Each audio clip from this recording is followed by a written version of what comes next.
Oh la la, popcorn baby, that's what you want. Chair streamer. Alright, let me bring everything up to speed. Yep. Hi, Monten in the house already. Monten in the house.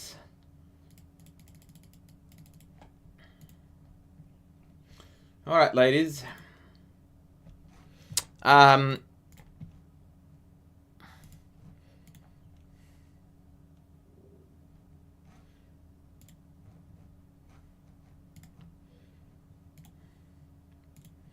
play a few bullets just to get below 2800, and then we will begin the lecture. Oh wow, how did I start on 50 seconds? Did you guys see that? Like, is that the lag of the history? Oh sheesh, knight c6, come on, who plays knight c6? I got rolled there. Queen g5 and then check. Yeah, that bishop f2 was not good.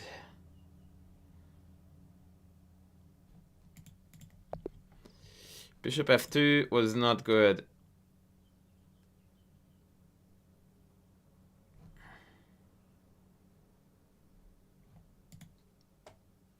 Yeah, I know. Title update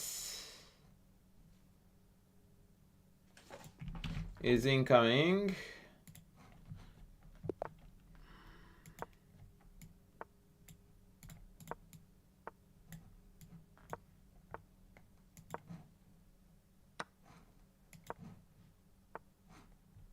Bishop g5, really?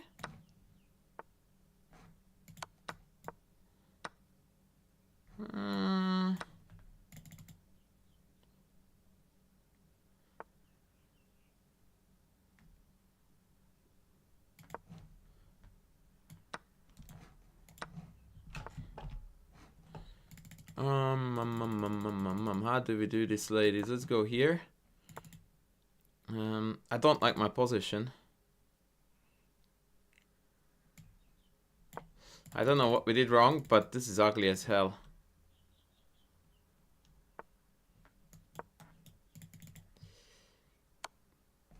Ay. Yeah, I'm not feeling the bullet now, to be honest.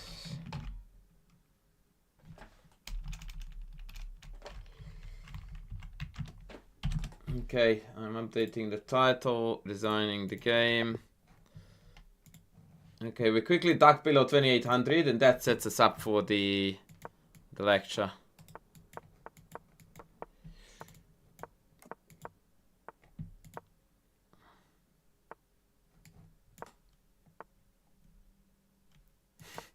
Is that account still alive, buddy? Is that still alive, or has it reached its expected fuck me outcome?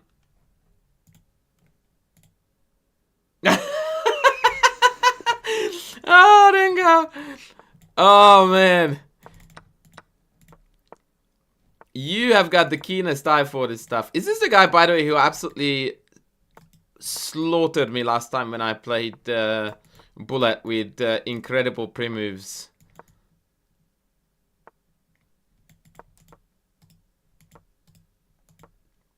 That h4 was next level. Oh, and I'm blundering d5 again? No, I'm not. Thank God.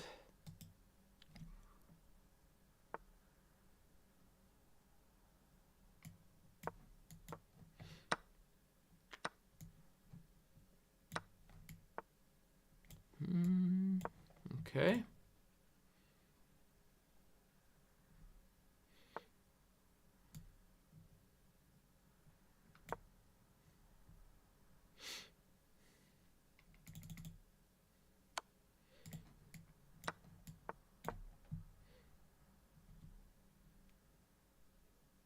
This is looking pretty gnarly for white, right? Hopefully it is. Time is looking good. Oh, the genius. And he even paid money for it. Isn't that the best part? Rangao, are you still with me, buddy? Like, we got money for that game analysis.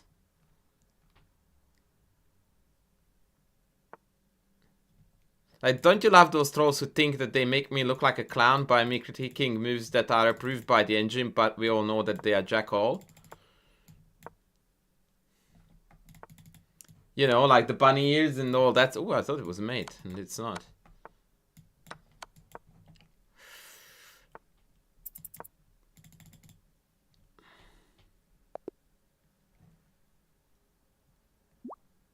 Hey, Yusim, how's it going? Jazz, that's the guy who paid for a game analysis about 2 days ago. And during the game, Rengao has already done some research for me and pointed out that it was a brand new account. And then we did the review on the game, and it was perfect accuracy and all that shit. So yeah. Now I have got rook here and... No, I don't. I don't know the theory on this crap. I need to look this up.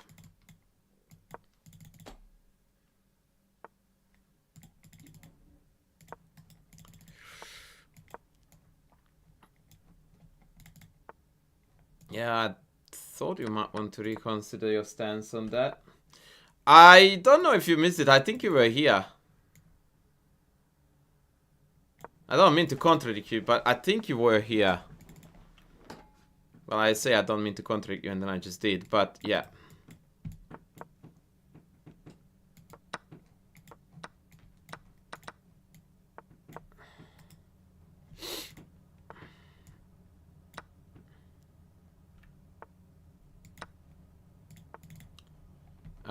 Shit. Fuck! H4 and I'm winning. I'm so killing this guy now.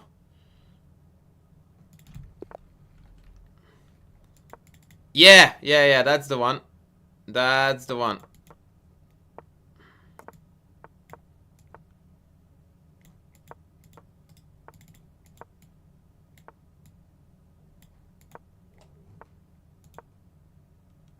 Wait, why did I not play F6? Fudge. I'm an idiot.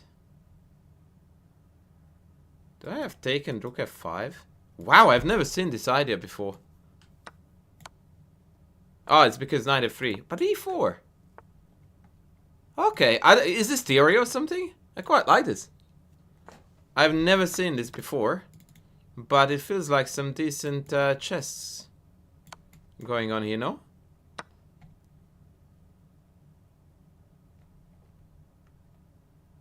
Did I just invent a new line and I'm basking in my own glory as usual? I think that is the case. Yeah, that's not a bad habit, is it? I have heard someone saying that. Asking myself what my opponent's moves are doing. Rumor has it... Oh, wait. This check. Oh, no. King E2. Okay, let's just go. Throwbacks! Hey! How's it going, you champion? How's it going, big fella?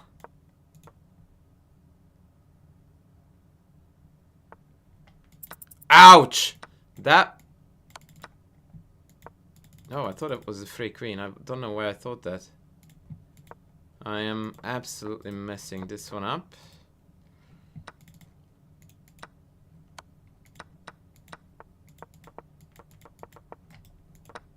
Oh, fuck. Yeah, mate. Yeah. Goody. No reason to complain. No reason to complain whatsoever. We are going to begin a lecture very soon.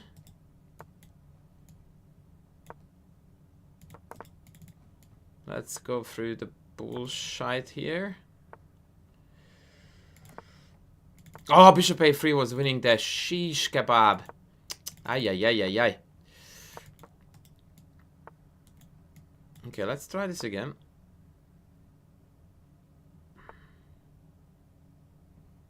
Yeah, I played it at the only possible time when it wasn't winning. But now d5 is on. Ooh, hello. And hello. Double exchange sack incoming. Mark my words. Yep.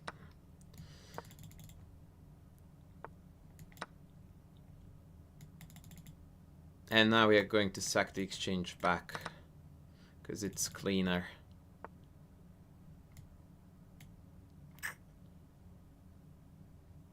I want to keep my pawn, which I just played a move that doesn't keep the pawn, but that's okay. Queen there, I guess we can go here maybe? I might have walked into this, but I'm not too fast. Cheeky mating one thread there, by the way. Hit this, hit this. Shit, this guy has an answer to everything. Oh, I missed the check! Fudge.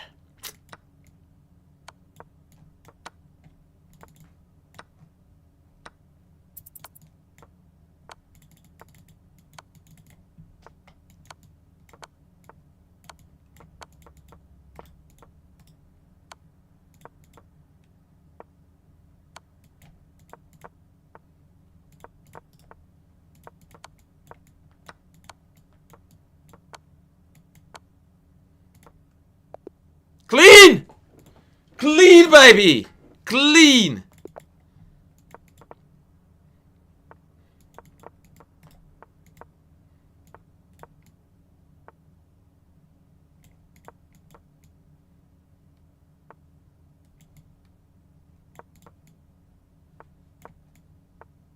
Oh. Okay. Whoa. This is getting wild. Knight c4. Oh, I expected knight e3. They're not queen e3. Queen e3 was garbage.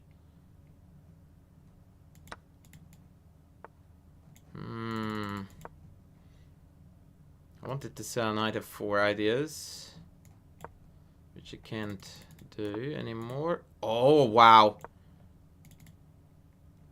Now I've got knight of... Yeah, okay, let's go. Let's go.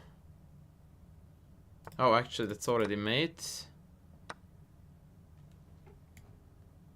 Broski, isn't this made? Hello?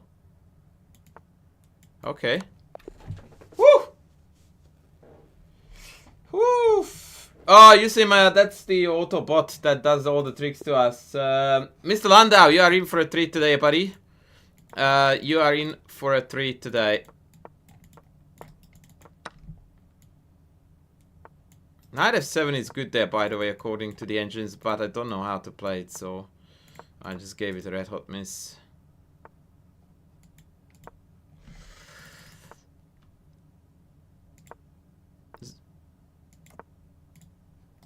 What's it doing? What is me boy doing here? Is he losing already? Yeah, I think he is actually. Hello? Maybe the check was unnecessary. I didn't even see that that was hanging, but I don't think I needed to see that.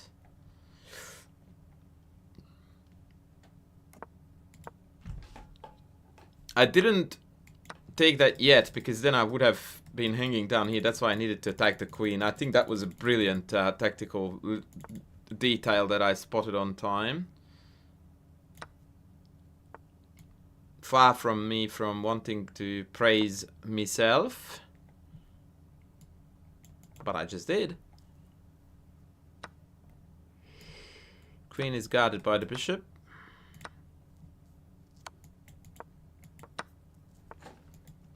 GG. Nope. Oh, bishop a3, buddy.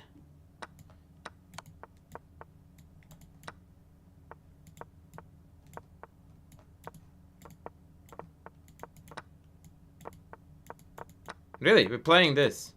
Like, how sad does your life have to be? Apparently very. Shit. My mouse. Wow. Thank God I built up a 15-hour advantage in that game because... Oh, and he left. And he left. Wait, what is our rating? 16. 23 is my highest ever. Should we push for the biggest rating of all time in my history? Or should I switch?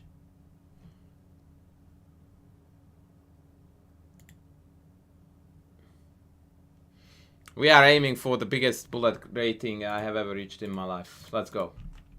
Let's go, team. And then the lecture is coming.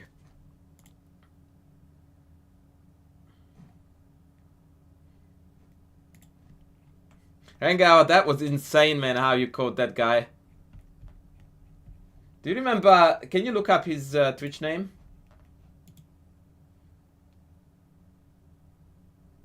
Oh, Ray Ohanar from the Philippines. Kumusta po? Haha! The Filipino friends are in the house. Hello, hello. Can I get please 100,000 subscriptions just from the Philippines? I mean, you guys are now 120 million, so how hard could it be? Just talk to the fam and I'm done.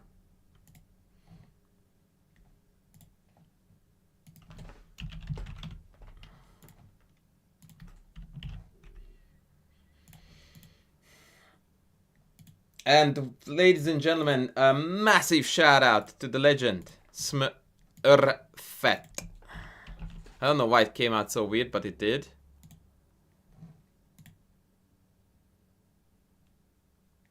Also, by the way, guys, have you watched my recent YouTube video? I don't think you have. I would like you to do so. Please. It has got appallingly low views on it. So please, shape up.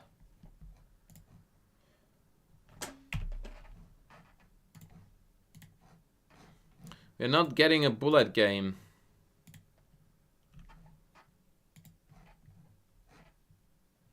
Who is Mr. Infinity Point, by the way? Lyndon Lee. No, this is not the guy who trashed me last time. That guy has got like a 25-10 score against me.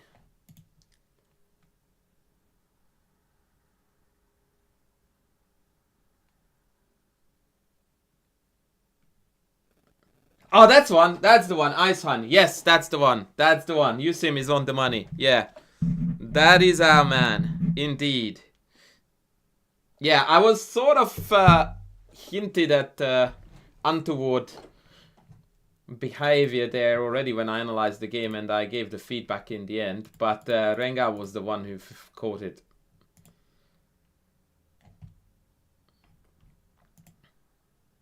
By the way, I don't know if you guys follow news from Chess.com, but they released a new, I don't know what to call it, like a piece of article about the state of cheating on Chess.com and the number of closed accounts, yada yada yada, the usual stuff.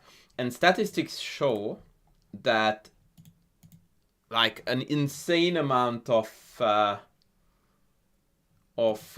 accounts that get closed due to violation of fair play are new accounts, like 80% plus. And so chess.com is now, if I understand it correctly, they are thinking about implementing a not rule, but a modus operandi, if you will, where new accounts are always paired against each other. The same way how Lichess does that cool thing when they pair cheaters against each other. They kind of preemptively do that. So new accounts, until proven, you know, non-sus, they get to play only against other new accounts, which I think is a clever idea. All right, it doesn't seem like we're getting a game. So we are going to begin our lecture, and as the title indicates, I might actually come back to the wherever I was, to the bullet later on. Maybe we can climb the highest ever. So, Grandmaster Knaak Reina, a German Grandmaster who I always admired for his relentless, brutal attacking style.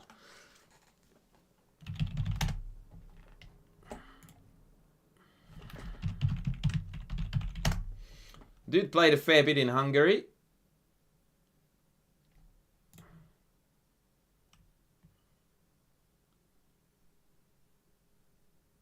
His peak rating was 2565 in the late 80s, late 70s in 1979, which actually at the time ranked him number 24 in the world, which is pretty cool.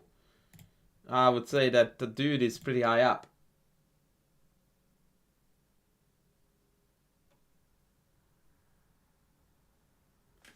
Yes, Murphet, maybe we can have a look at it at one stage. Radio. So let's start with a game against a fellow German. The opening is the Slav defense. I'm going to skip the opening phase because there's not a lot cooking there. He always played this knight h4 line, which is really not that great, by the way, as in not the most dangerous, but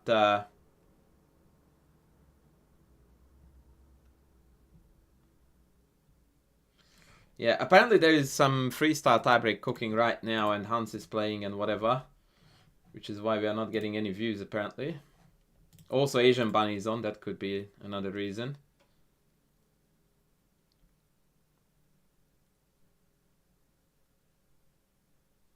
Chessmaster, welcome in. But yeah, knight h4 does have its perks. So let's have a look. Bishop g4, f3, and now we are going on a Ringarosi with the bishop. Knight d5. What moves would you consider here for white, folks?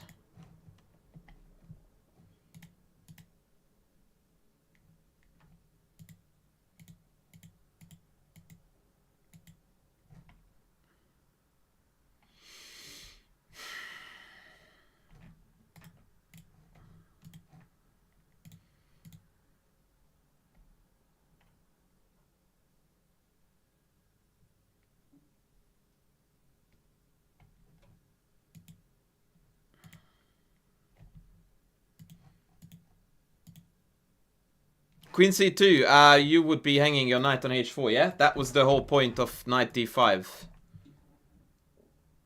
Captain Obelus.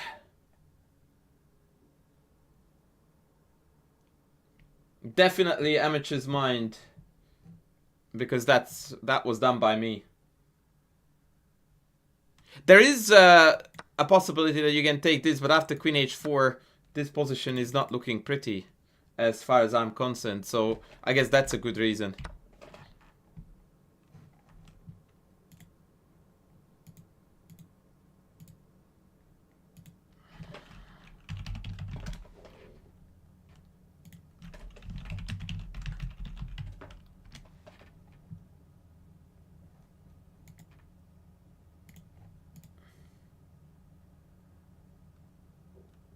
Yeah, like I said, the amateur's mind, if you are talking about chessable, like it was converted to chessable by me. So if you would like to express your support, then that is a good way to do so.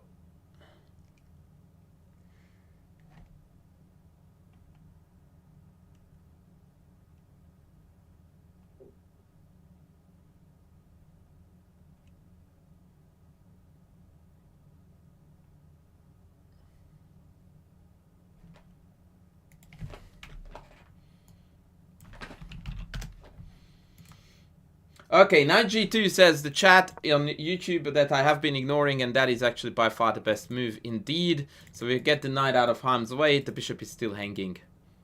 Ironically, after bishop g6, your engine's favorite move is going to be knight a2, just because we love retarded knights. But there is a very good logic behind knight a2, which is that it scores a tempo on the bishop, it has to go, and then we obtain the full center with e4, and then we reroute the knight back to where it belongs. But even this position is quite playable for black, so it's not the end of the world by any means.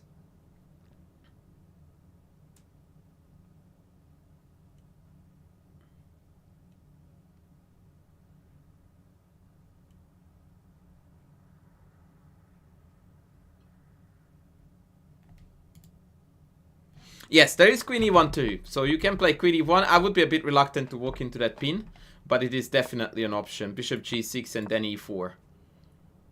This is also playable.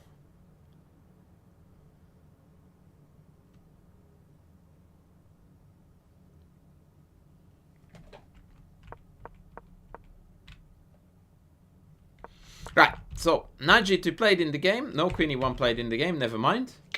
Chessmaster scoring a goal already. e4 played. And knight b6 played. There is a very clever tactic here for black, which is queen f6. The idea being that if we take this, then check picks off the c4 bishop, and we are actually not looking that hot. Can you guys guess the best move for white here? It's very cheeky.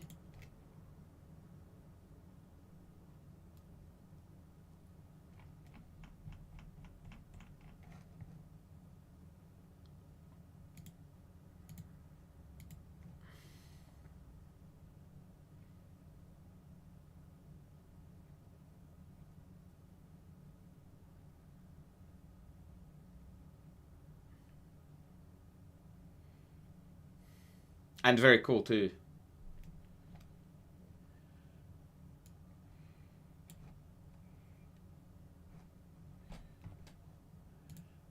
Knight d5 indeed. Well done, Rengao. Because if we can hang the queen, then let's hang that queen.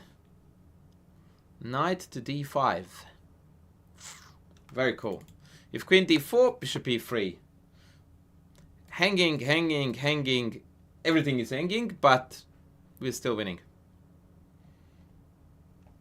This is very, very cool line. ED, bishop d4, takes, dc, we pick up g7, and white is clearly on top. Wow! Okay. So, yeah, queen e1 played, bishop g6, e4, they drop back to b6. Now our bishop is challenged, so we drop back to b3. a5. What would you do, chat?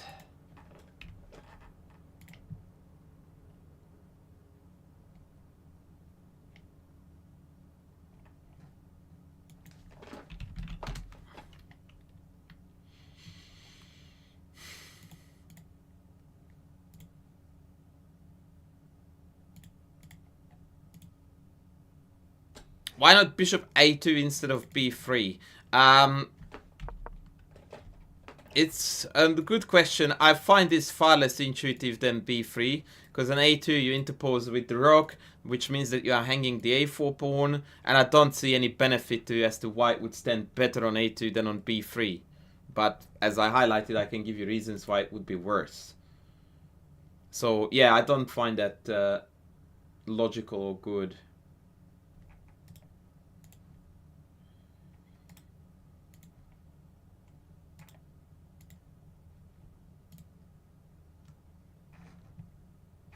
So bishop b3, a5, and our turn. Lots of bishop d2 coming out of the YouTube chat.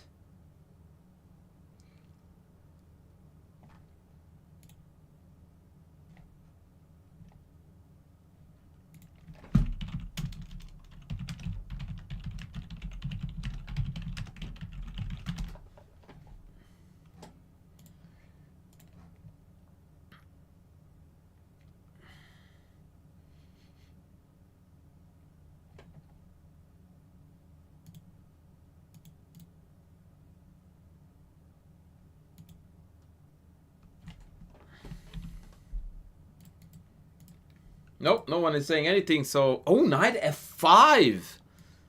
Mr. Landau is on fire. Knight f5, I think, is just meant by castles, and then... This knight is not a happy camper. f4 is an interesting question.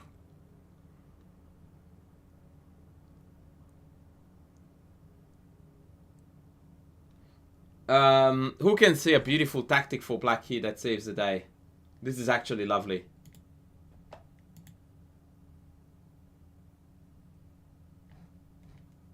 d5? I will get back to you, Rengao. Did you want d5 here? I don't think so. Yeah, nah. No d5. f4 is super aggro, but it's bad. What's wrong with it?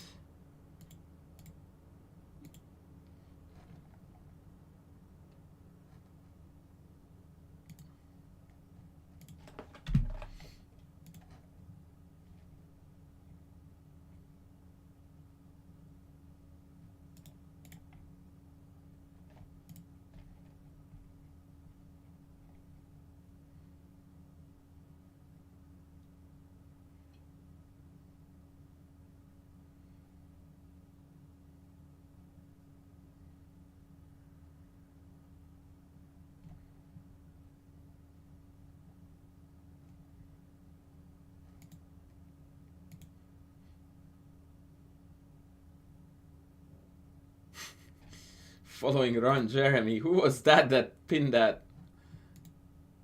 Oh my god. Bishop e4, correct. And the knight can't capture because it's hanging, the queen is hanging and queen takes, and this knight becomes abandoned. Hello, Mr. Kingslayer. I decided, buddy, that we can run our tournament on a Sunday, so you nominate any Sunday. Anyway, Bishop e3 played, best and most logical move.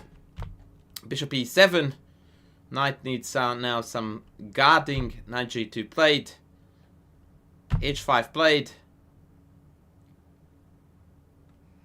And here, I think I can speak for everyone in the chat.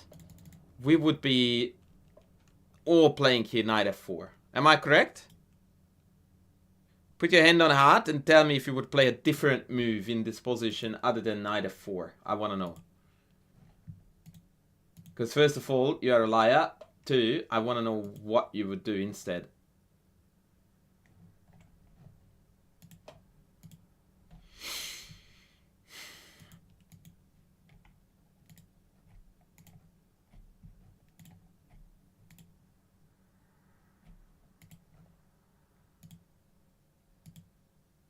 King f2, yeah.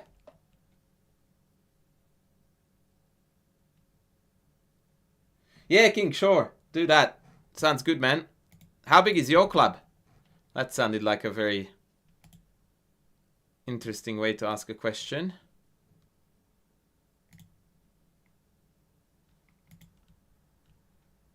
Knight f4 is your third candidate move. Sure.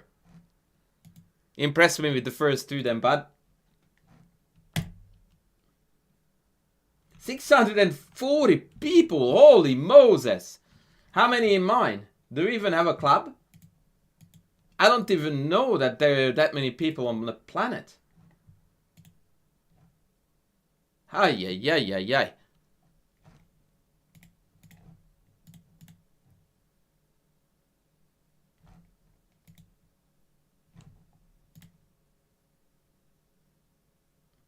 D5 and H3.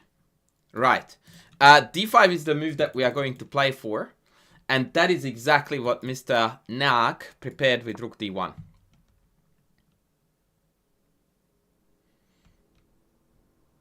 A very cheeky move that basically says that this capture opens up the F file as well as the H. And White argues that the F file is more important than the H file.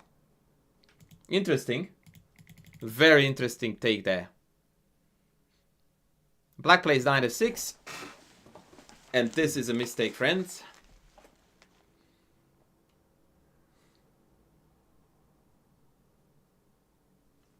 What do we do?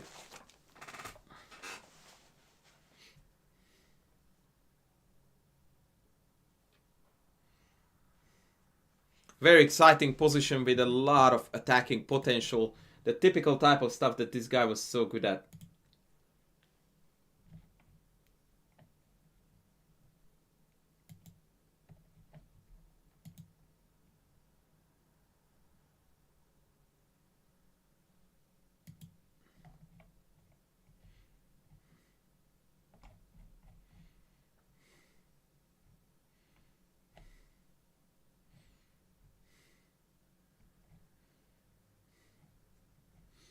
Multiple cool ideas available.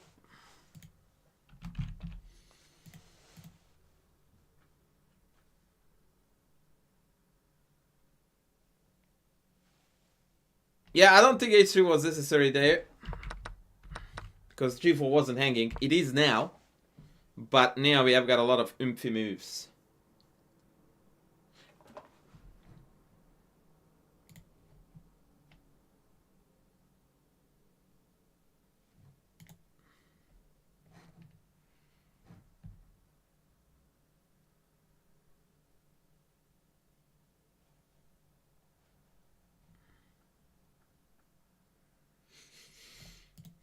What does YouTube say? Small Kiney says d5, and I like that move a lot.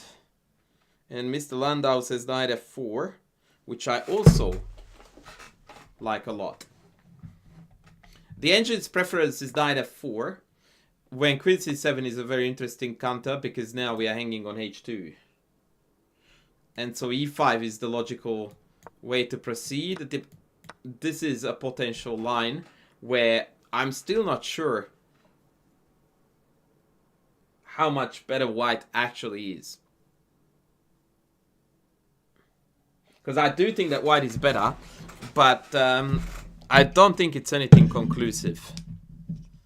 And in that sense, I actually prefer what Knaak did in the game, which was different. Instead of playing knight f4, he went immediately d5. And this is where black made a mistake by started engaging with the pawn. The immediate queen c7 was necessary. Oh, I see. Thank you, Daniel, for the clarification. Knight f4, and then just castles. And welcome to Chaos Land. Oh my god, white has a sensational move here, guys. Can you find it? Actually, castles is probably a mistake here. Yeah, I'm wrong. Black needs to take this. Castles is actually almost blunder. There's a beautiful response to this.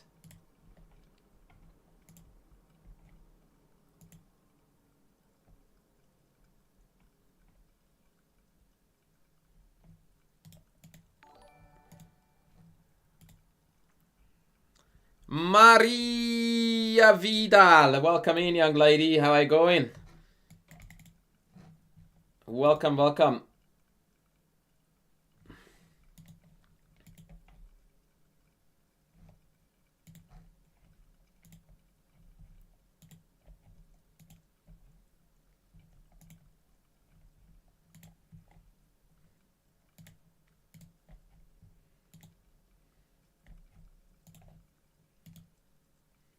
Knight b5 is strong, correct. But you need to spell it with a K, not with a G. The idea being that after takes, we have got rook c1, knight c4, a b5, and the knight is not defensible. Very good. Very, very good. Nice stuff. Very nice. Anyway, the game saw d5 takes. And now all hell is breaking loose with the files getting cranked open against the black king. This is looking like a lot of fun for white. Ed 90. What is your move here, ladies?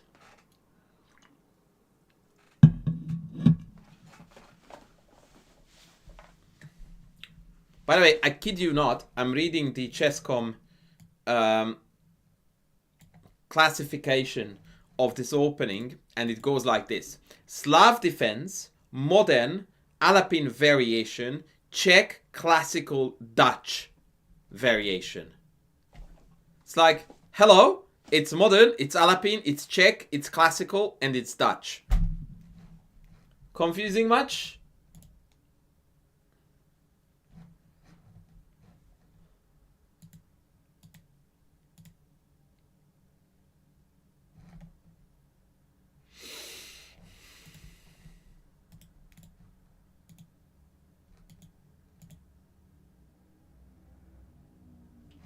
Alright, what do we do? Easy move. Let's not muck around.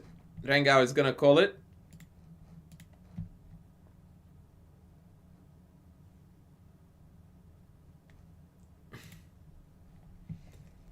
Mr. Rengau is gonna call it for us.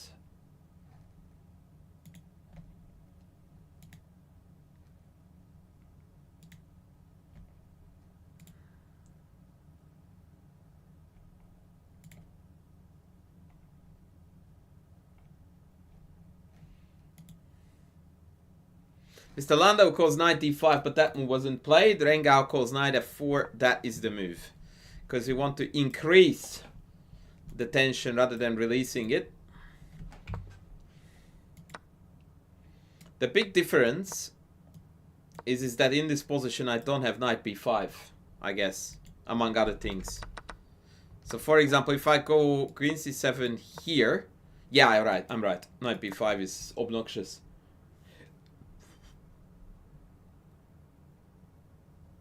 Yeah, very cool stuff. Okay, knight f4 played. Oh, queen c7 played, actually. This is how the game went. And Knaak actually missed knight b5 here. Wow.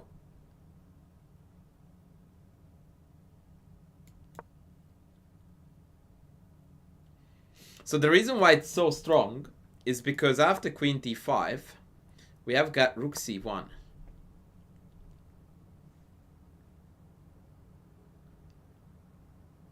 And the queen has to go back to d7, and now basically everything wins. I can even take this, this, this. And when you take back, I have check, I have this, I have everything. It's over.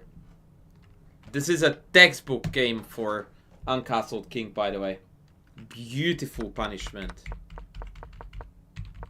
So it was actually a bit of a letdown that he played this move, but it's still good. Takes. And what did this beautiful human play here to spice up life?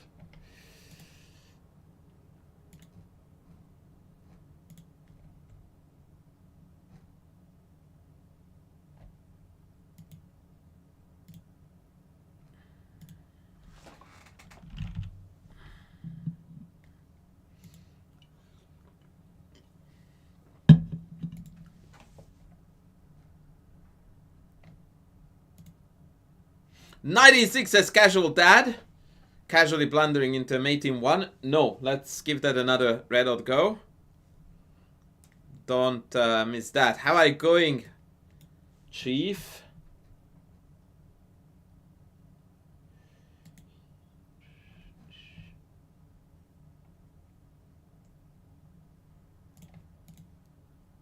Rook d5 just for fun. Yes, because we play chess dominantly because it's fun. Small Kayini on YouTube also found the idea, and Mr. Landau too. Beautiful exchange, Saccharino, and again the files are opening up against the weak king. Still, Queen e5 would have kept black in the game. Bishop b6 is the move. And here black only has one legal move to stay alive. After which the game is still a little bit unclear. Yeah, we are doing great here, thank you.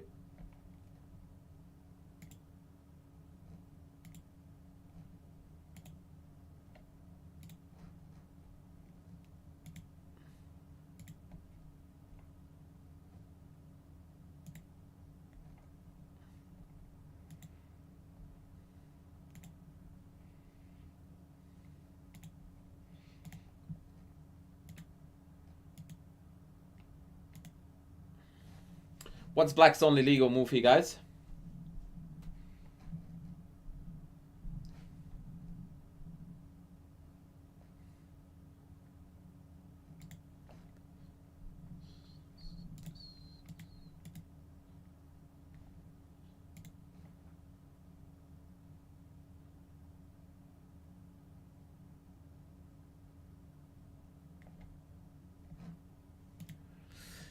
Queen d6.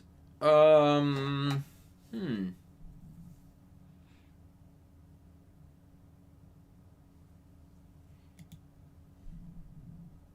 if queen d6, I can go check and take the rook, because then the knight defends the bishop. But maybe there is something even stronger there that I'm missing.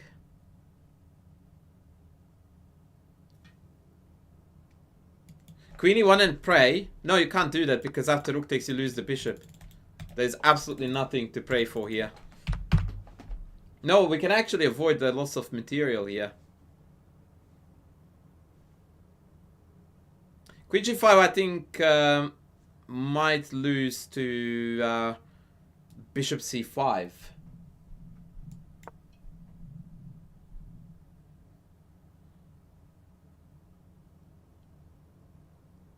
Also, this looks strong.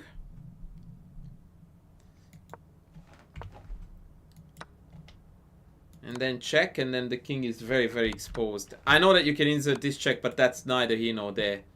In fact, it's worse now because we are getting mated. We are missing, guys, something very, very obvious. Like, it's a very, very non-difficult move. It's all about the e-file. Bishop d6 looks healthy. But now we are losing the bishop. Oh, that's unfortunate. That's the pin because f6, then I take the bishop.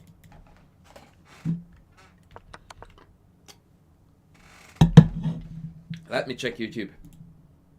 Yeah, Mr. Small is coming to the rescue. Bishop e4. Clogs up the e-file. And I can win the exchange. But, yeah, even bishop d6. Now, all of a sudden, there is a lot of oomph in the position. Oh, yeah, it is hella sketchy, I agree. But this is by far the best. In fact, according to the engine, there is only one move for white here that keeps the advantage, which is queen e3. And now we are truly entering stockfish territory, so yeah. But opponent played queen d6 instead. And now we can continue the carnage. Bishop d4. Opening this. Adding that. The engine labels that as a mistake, by the way, favoring bishop f2. If you played that, Kramnik would come after you. Rook h7. And here, Knaak played a very cool move. I like this move a lot.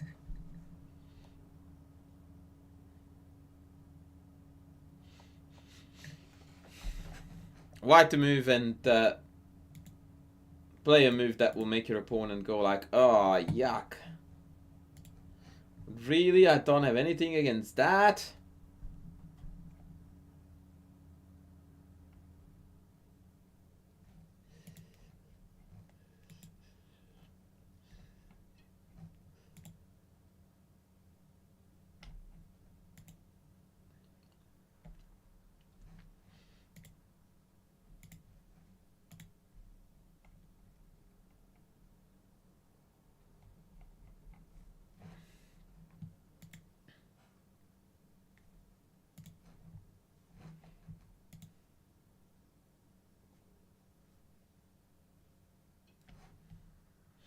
Yeah, I wouldn't play bishop f6.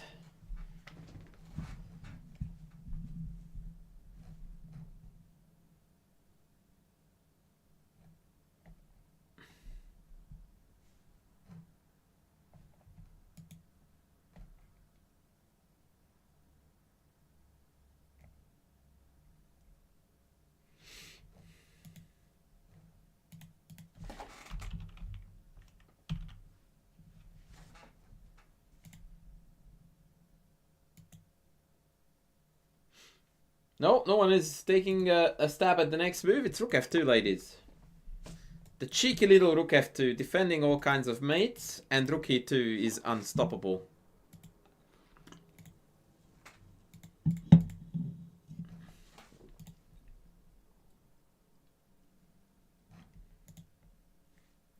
Put your pieces in the center, ladies. Yeah, simple chess. Simple chess is gonna do the damage here.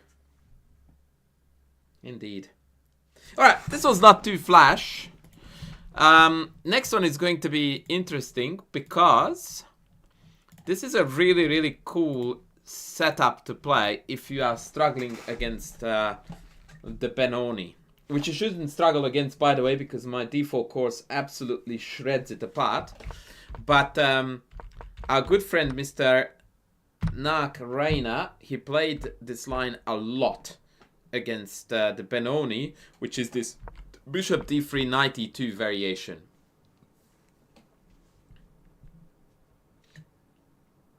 And this one is probably the easiest setup to learn against the Benoni from White's perspective, because it's all based on a very aggressive attacking idea and the central breakthrough, which we are all going to see in this game. So this is how it goes. Castles, castles, knight a6, h3, knight back, a4. You'll need to unlock your iPhone first. Shut up. Which information are you looking? I said H3, not Siri.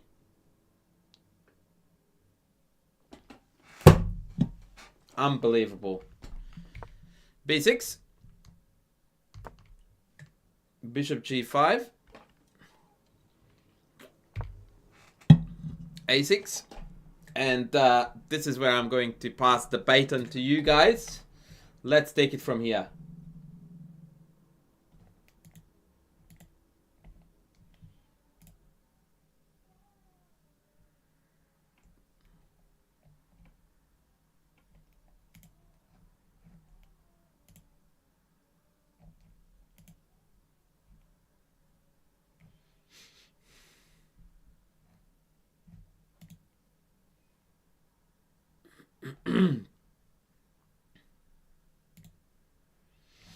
F4, very good. F4 played. Rook E8.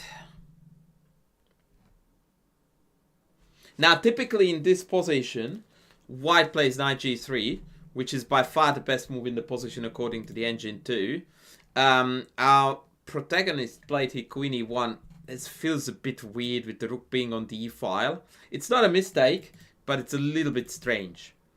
H6 played. Bishop H4 played, keeping the pin.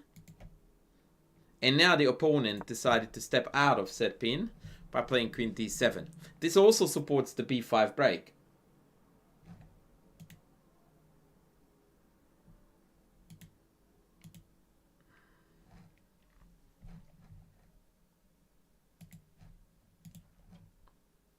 Oh yes, Rengao, you know what's cooking already, don't ya? Rook D1 played. Note the full deployment again of the entire white army. This is what grandmasters still do best, the basics. Bishop B7. And now our friend uncocked a very cool idea, which is not even top 3 choice by the engine, by the way. But it's a very thematic attacking pattern that I think everyone should know who is playing against the Benoni.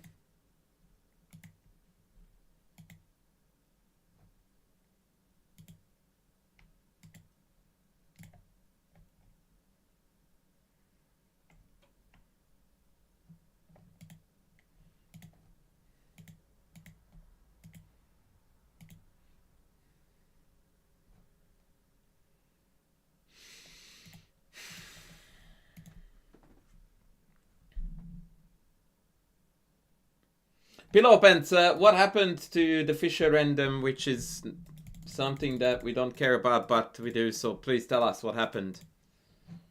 G4, a bit OTT. Playable, but if you told me that your favorite movie was G4, what I would ask you there, Yusim, is that what is the next move after G4 that you want to play? I would like to know what plan do you have that requires G4? Blinksy says freestyle was crazy. Well, Magnus got eliminated. Was it by Hans? Oh, Lev! Well, Lev is a monster. Lev is a monster. Right, so you want to play F5. If you want to play F5, you don't need G4, right?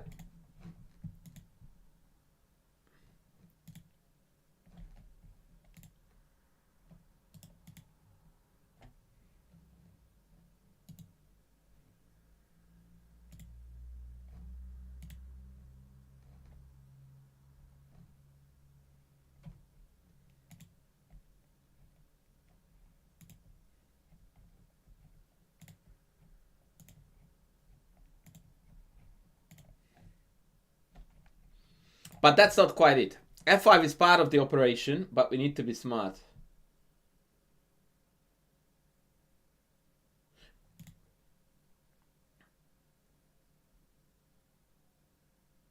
Yeah, exactly. Like, how much money would I give to watch those guys playing classical chess instead of dropping pieces randomly on the back rank and pretend that this is the next cool thing? Crazy. Anyway, So the idea here is that before you play f5, you want to throw in e5. And that's part of the reason, by the way, why he played rook d1. So the stock standard motif is to play e5, and when they take, that's when you push past. And then you obtain the e4 square for your knight, and you are a happy chappy. However, this idea doesn't work here at all, because g5. And if you pull the bishop back, e4 or rook a d8, and we are absolutely getting killed. So in order to make this work, we need to insert first one more move, which is the shocking bishop takes f6. Now to give up the dark squared bishop like that in a Benoni is usually suicidal, because then this bishop becomes an untamable beast. Except, ta-da, step 1 and step 2. We display our knowledge of the motif under the perfect circumstances. Now the bishop on f6 is tragically bad. Knight e4 is going to score yet another tempo on it. The d5 pawn is almost certainly not capturable due to bishop c4 ideas. And the pin wins the knight. And fg is a game-winning threat to destroy our opponent's king. Now typically, in these positions, if you ever play Benoni with black, the knee-jerk reaction is to immediately sacrifice the pawn back so that the diagonal reopens, the e-file reopens, and potentially even the e5 square becomes accessible for a knight later on. But here we have got fg, a quite wide line, rook f6, de2, check, queen. If they go here, then we can promote to knight, by the way, which is pretty cute. But shockingly, or not so shockingly in fact, by far the best move here for white is not the very tempting take and promote to knight, because then after retake, we have got a lot of stuff hanging. Maybe knight takes is even better. Yeah, knight takes actually. And now it's unclear. What is the best move for white here, guys? Crazy good stuff. Crazy good stuff.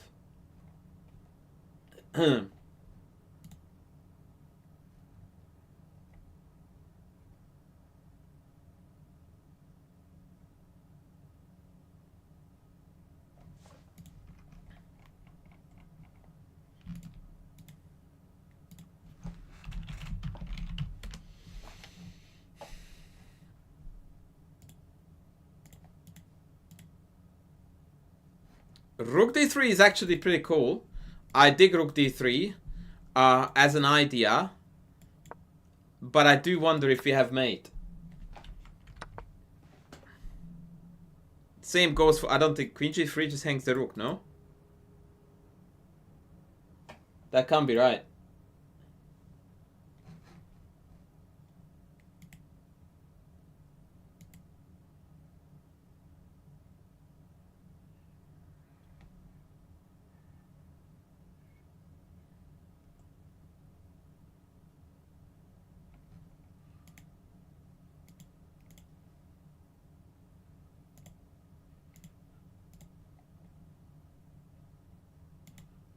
Queen h4. That's it, viral. Brilliant move. So we leave this rook hanging with check, in fact, but we introduce a mate in one threat. And now the best variation for black is to take, and then play rook h8. And now the attack continues with knight e3. Oh my god, what a line. Hello? We're down a rook and a piece and we casually play knight e3.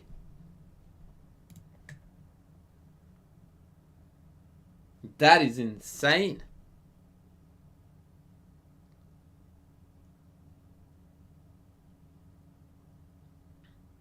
And according to the engine, after king f8, our best move is queen g3. What the flip?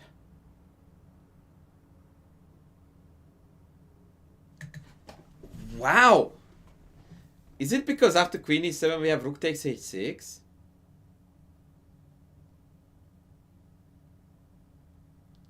Oh my, is that the idea? Yes, it is. And rook takes queen, checkmate.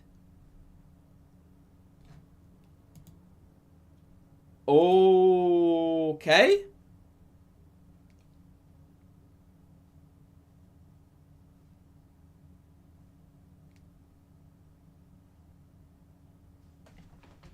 Hey boy. Alright, let's try to defend this for black. So what is the threat? The threat is knight f5 followed by mate. Can I run for the hills? Whoa! Hello, Chess24. Hello, hello. Thank you so much for the raid. Wow. Whoa! Okay, hello. Chesscom is raiding us. Okay, I dig that. Hello, ladies. Thank God that I, put makeup on and tidied myself up. Booyah, baby. Booyah. Thank you for the raids, guys. Absolute legends. The tournament finished. Now it's time for us to work on some chess after the, whatever that game is called when your wife knocks over the pieces and puts them back in correctly. Fisher Random, that's right. Thank you. Welcome in, Raiders. We are in the middle of a lecture where we look at the fantastic attacking chess games of German Grandmaster Knaak Reina. Please smash the follow button. I'm also streaming on YouTube, so if you would like to follow us there, we are there. By the way, who should I thank personally? Yeah, well, facts mean that happens a lot to me. When my wife is cleaning, sometimes she knocks over the pieces on the chessboard, puts them back, and I'm like, haha, okay, that I know what's cooking here. And then someone turned it into a brand new sport, right? Now, just to collect a few more enemies, I will tell you the history of pickleball is identical. Someone played tennis, they went like, this is too hard, stuff this, and then they invented a version of it where the ball doesn't bounce properly, but at least you don't have to run either. Nah, I know, it is fun, and it kills the theory component, which of course appeals to a lot of people because no boring Berlin draws and all that stuff. So, yeah, no, I totally get this. I totally get it. Anyway, so it turns out that in this position, the incredible move is queen h4, allowing this, and after rook h8, we just casually play knight e3 with Matutsky's incoming. Yeah, people of an older generation tell me that I'm smack talking pickleball until I hit 65, and then all of a sudden it becomes a very, very appealing idea. And maybe that is the case. What I really dislike though is that these nonsensical sports like pickleball, and there's another one that is similar to that, are taking the world by a whirlwind, and a lot of unused tennis clubs are being turned, and even used ones, into pickleball places. So I hear that Maggie lost. And that is tragic. But obviously what that means is that tomorrow YouTube will be full of Magnus thumbnails. And clickbait content like crazy. Maybe I should join the bandwagon. Anyway, long story short, we have got an absolutely epic checkmate coming here. Rook h7, knight f5, king goes back to g8. And again, queen to g3. And now after rook takes f7, the beautiful finish is check. Exploiting the pin, king e8, check. And we take with the rook, not with the queen, because we have got swagger, we have got style. And that's how we attract ladies.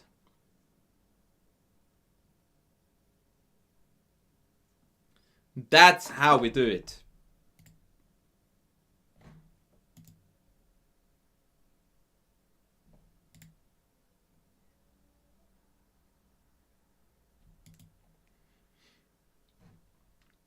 But that's not how the game went, ladies. So let's roll back a little bit. So we are just about to... Thank you by the way for the follows, and please guys consider subbing on YouTube too while you are at it. I very, very much appreciate you here. So bishop takes e5 played, f5 played. No, that's the only reason affects mine. Both of them are mate in one, so there is no difference.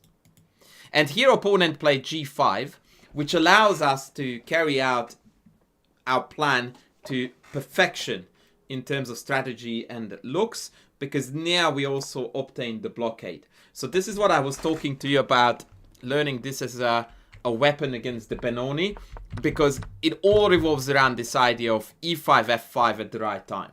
And there's literally nothing else that you can play for. And here you see it in its purest form. By the way, against 2400 rated IM, so it's not like we're playing for some cheap tricks.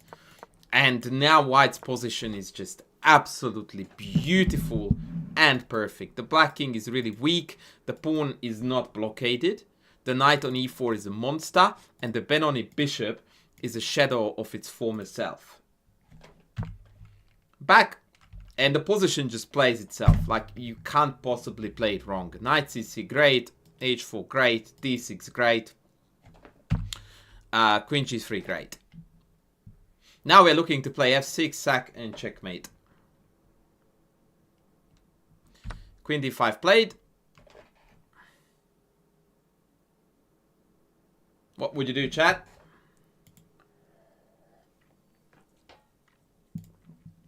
There's only one move here that I wouldn't really like to play, and that move is knight g5. Why do you think I dislike knight g5?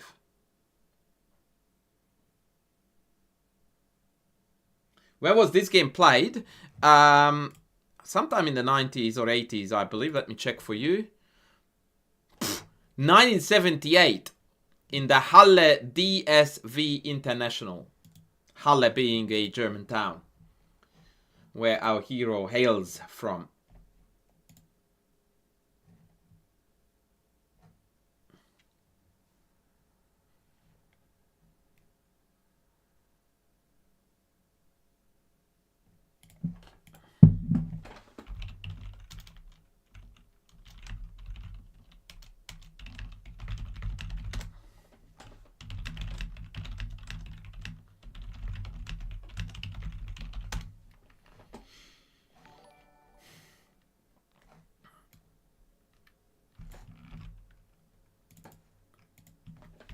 Thank you for the follows. Much appreciated, ladies. Thank you. Keep it coming. Keep it coming. Don't stop. Don't stop.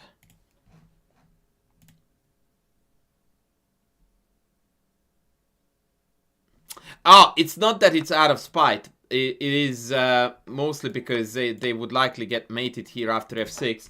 But the point is that here black can actually sack the queen, forcing the queens off, then retake on g5, and lo and behold, our attack is gone, and we're down a pawn for absolutely nothing. So even in the height of an attack, you need to be ready, you know, to reckon with your opponent's tactical possibilities as well. That's why knight g5 is not on the agenda. Exactly, Faxmine. Very well put. So h4 was played. I also like bishop b1 a lot, hitting the queen and preparing the occupation of an equally important diagonal. But h4 is really, really clean. It forced f6, which made said diagonal even weaker. Now, would you prefer bishop c2 or b1?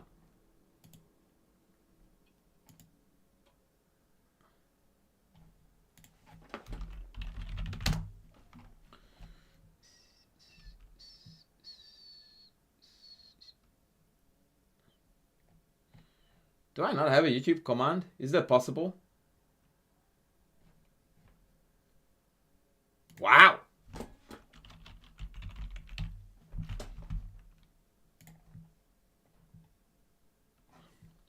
Okay, if you said C2, explain yourself. Why? Wow, I actually don't have a YouTube command. Insane.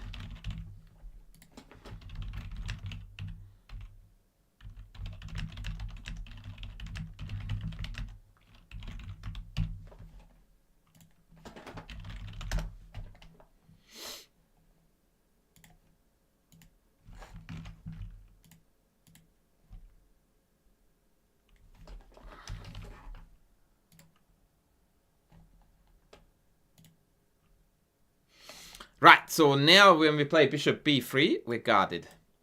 So that's actually a genuine threat, yeah? Alright, here we go. What about bishop b5? The problem with bishop b5, my friend, is that, first of all, you don't want to win material. We want to pursue the attack. But more importantly, this actually even loses material because it loses the knight on e4. So we are losing 2 pieces for the rook, which is a really, really bad trade, right? So when you have got a situation like this, where you have got a discovery on your opponent's queen or king, generally speaking, cashing in on a small amount of material like an exchange or a pawn even is very, very unattractive. You much rather want to keep it for a bigger punch, which ironically here is a seemingly non-punch, where we just simply go after the opponent's king. But this queen is now borderline trapped, by the way. Because queen c6, we have got take, and now give me a strong attacking move, ladies, please.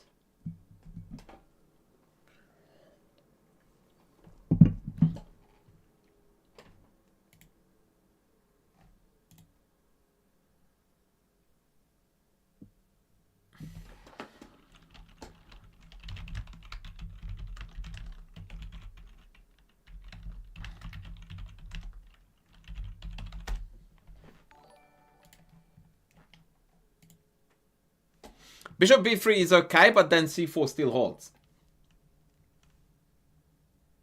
Champignon. Oh, that's cool with the GN. I like that. DCP comes in strong with rook d6. That's right. And actually, this is a queen. That is no more. This is an ex-queen. This queen has expired. This queen is no more. Does anyone know what I'm trying to quote here with rather less than more success? With a little twist on it? That was a piss poor attempt by me, but let's see if there is any super cultured human here who could figure out what I was trying to imitate there. It's a certain comedy sketch.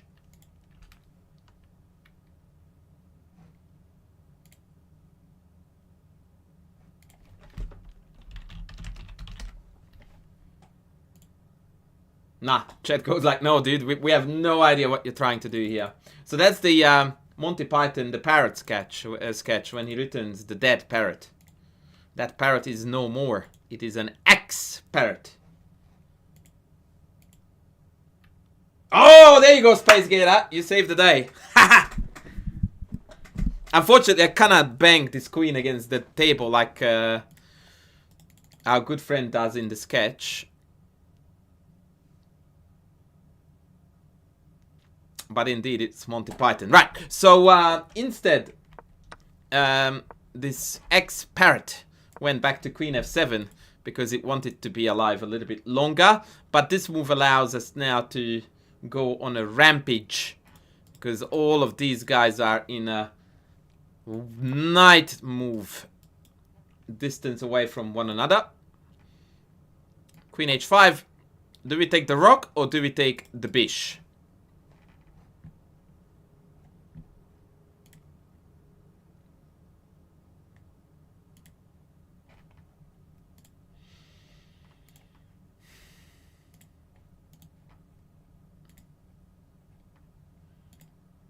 Cast your vote, please.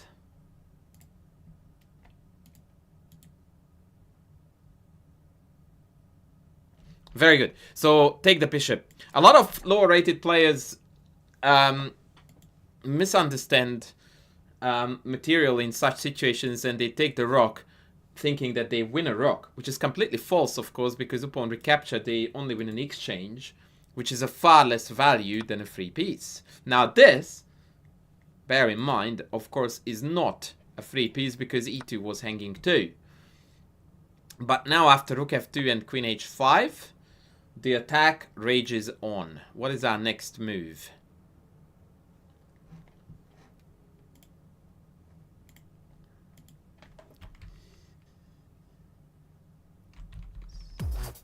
Oh, hello!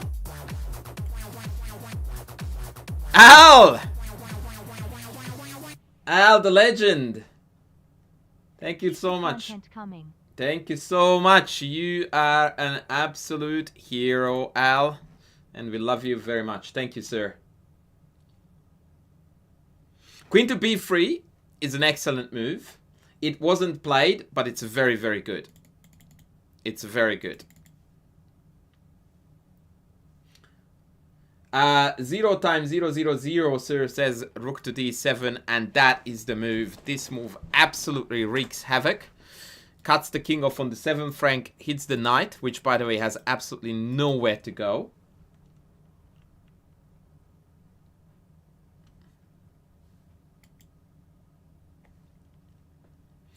And, yeah, so black had to defend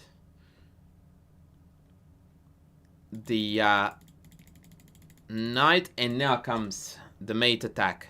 Check, king f8, and I want you to find the final move of the game, which pretty much brings about an unstoppable checkmate.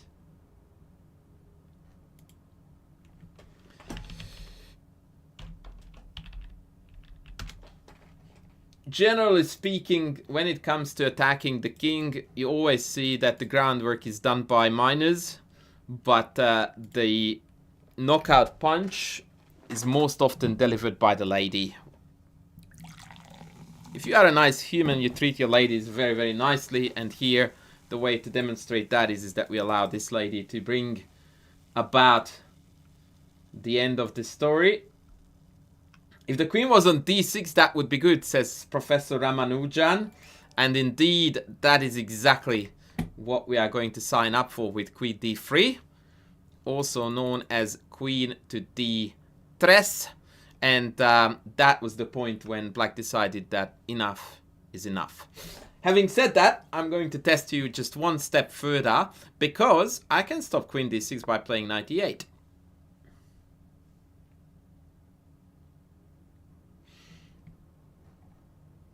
Oh, Sepches, please don't do that to me, man. Dear Lord. That thing is a thing of the past, and unlike many other things that come from the past, that thing was even the biggest piece of red hot garbage when it was the thing of the present. And I'm talking about the... I don't even know what that notation is called. I would like to look educated, but in fact I just made up an absolute garbage notation system. Queen to queen 3. Oh my lord. So queen d5 is recommended by many in the chat. However, I have a challenge for you. If you want to play queen d5 with the idea of mate here, then you can accomplish the same by going to c4. And one of them is a heck of a lot better than the other. Which is which and why? Is Knaak Dutch? No, German. Knaak Reina. Although I do agree with you that the double A makes it look a little bit Dutchish. But no, he's German. So queen here or queen here is more precise, is my question to you now, lovely humans.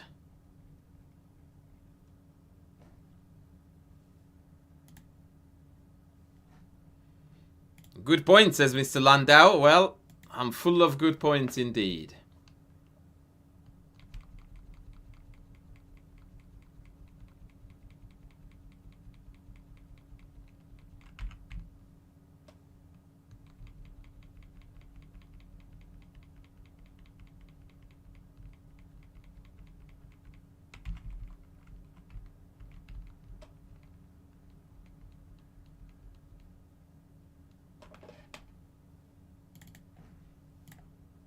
So which one is it and why?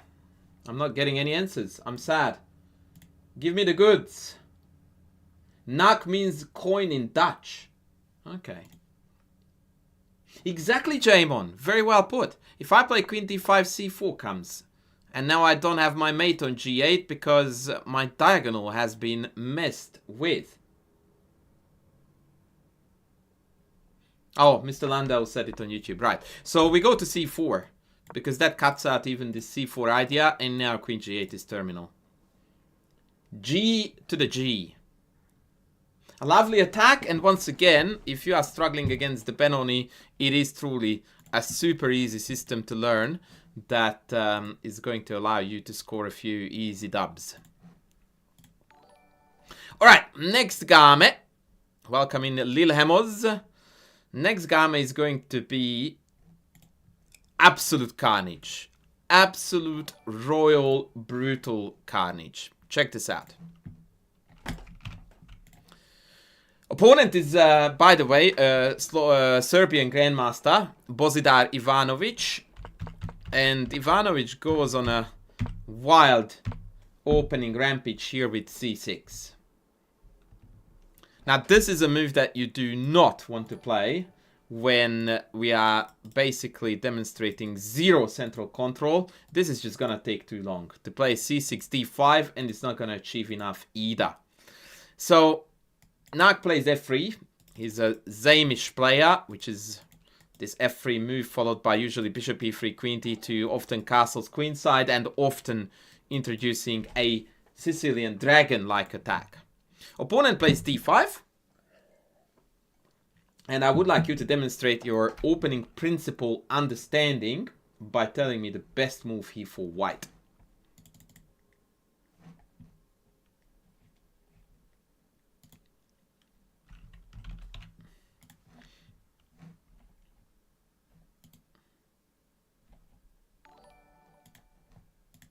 Thank you for the many new subs. Guys, please do not forget that I am also streaming this on YouTube. And that is where this content and much more of this kind can be found. So please consider subscribing to the channel. Subscribe to the Steven channel.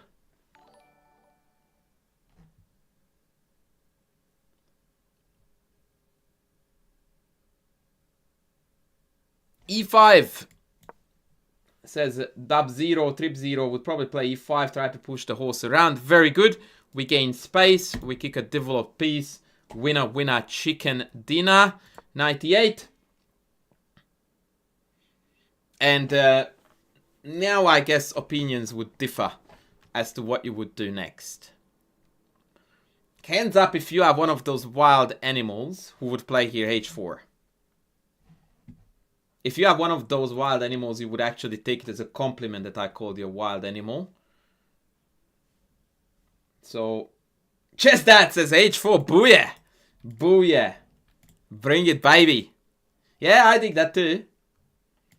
Lil Himos says queen d2 for me. He is signing out of the wild animal club.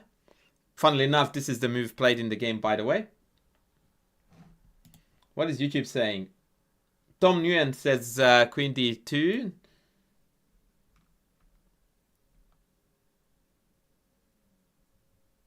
Yeah.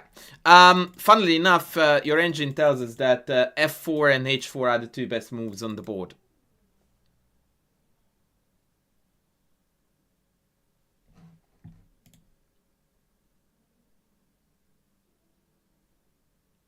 Rook c1 is counterintuitive in my book, because having played e5 and kicked the knight on f6, a lot of space has freed up on the king side. So we should be inclined to look to attack on the king side here. So it's either queen d2, bishop h6, or h4, h5, or f4, knight f3. But no matter which one you pick, you certainly want to make something happen on the king side. Rook c1 completely misses the side of the board. I dislike g4 a lot because I don't understand it. And I would challenge you to say that I don't think that you do. By which I mean that once you reflect on what you try to accomplish with g4, you are going to realize that g4 actually doesn't help you to accomplish your goal at all. Because what you want to do against this setup, almost always, is to open up the H file. And G4 does not do that. H4 does. Right? So if you want to open up the H file, you want to play H4, H5, take. What's the point of G4? G4 is a good move to play if after H4 we are met with H5, yeah? Now G4 makes a lot of sense because now there is friction. But G4 first is a blank shot. Radio. Queen D2 played. F6. No, you're welcome, Dragon Mangoes. No, no, no. This is what I do and what I do best. Okay. What are we doing now?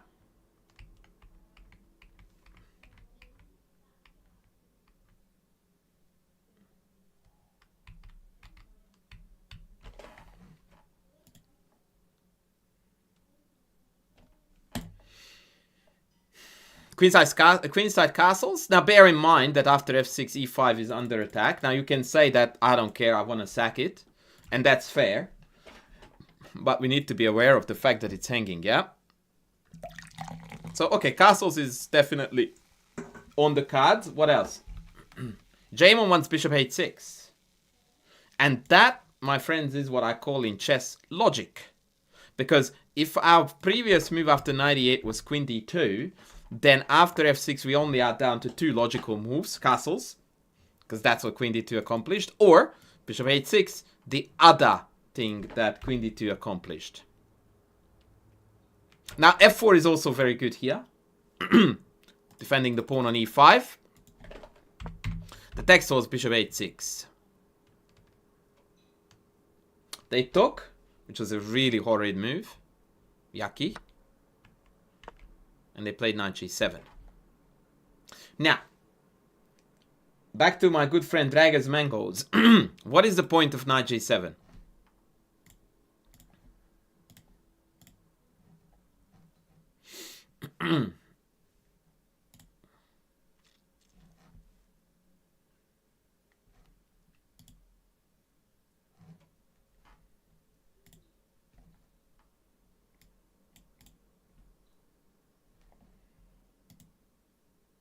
To protect h5, I disagree with that. It has a much more aggressive idea behind it. Exactly. To play knight f5 and kick the queen in the face. Not how you treat your ladies, by the way. Okie dokes. So now we identify the purpose behind our opponent's move. So now we have got the adequate response. What is the adequate response? Favorite move of Mr. Mangoes? G4. Let's cut this out. Thank you for the new follows, guys. Appreciate you. Once again, please consider subscribing on YouTube as well. That one is free. Right. Oppo plays B5. Holy Moses. This guy is desperate for some counterplay on the other side of the board. But this to me looks like a random thrust. Knaak took this. Now rest assured that if they had recaptured, he would not have bothered to take that pawn. He would have continued the attack with h4. But black instead played a6. Like they are really crazy keen on stirring the pot on the other side. And by the way, this is a very good example of what you should do when you are getting slaughtered on one end of the board and the center is rather closed. You really need to, at all cost, try to distract your opponent, create some distractions, try to stir up some counterplay on the other wing so that they are busy here, not here, where the attack is taking place. Look at those Hikaru arrows. But we are looking at a Grandmaster game here, and this guy knows what's cooking. So he just goes like, yeah, you do you, buddy. I am gonna continue my business over here. And in that spirit, what did this lovely human play as next step.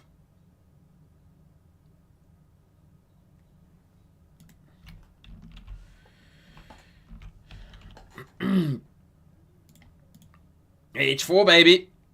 H4. A takes B. What is our next move?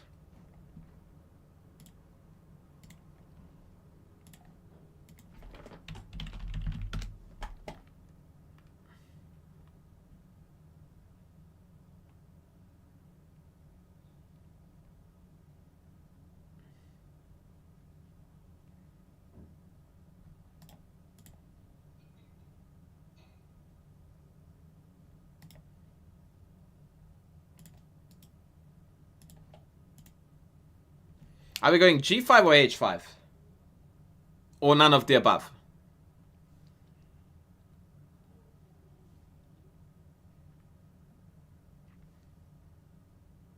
Bishop D3.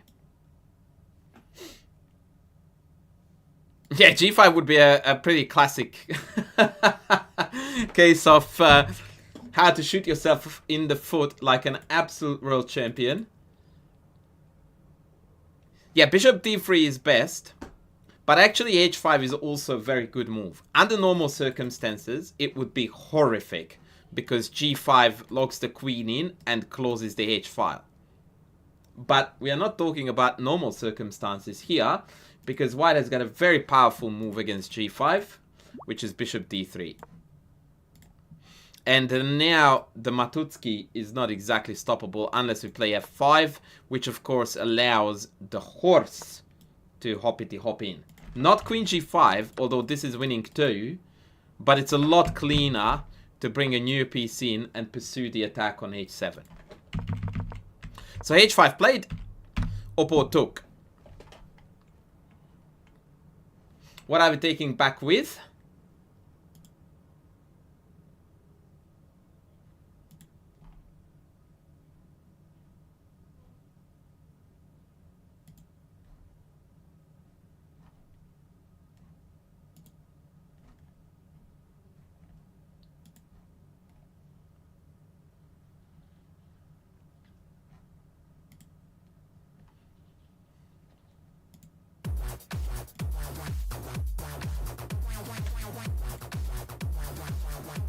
Way! Thank you, buddy. I guess you are after a game analysis after that. Yes, so the correct answer, if you are a regular flyer on this stream, you know that if I ask you what do we take back with, that the answer is always nothing. Because we have got a much bigger fish to fry, which is the checkmate on H7. Outstanding.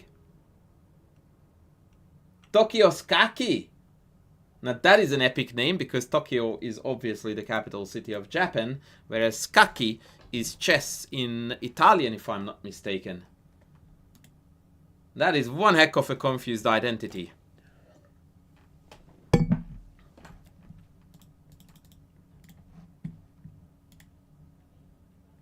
So yeah, Bishop D3 played, F5. Now what do we take on either of these on?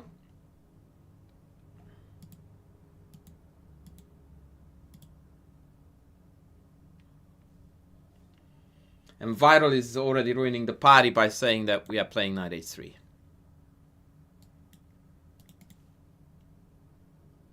Very good. Once again, the plan is still to deliver the Matutsky. Queen e8. Are we going knight g5 now?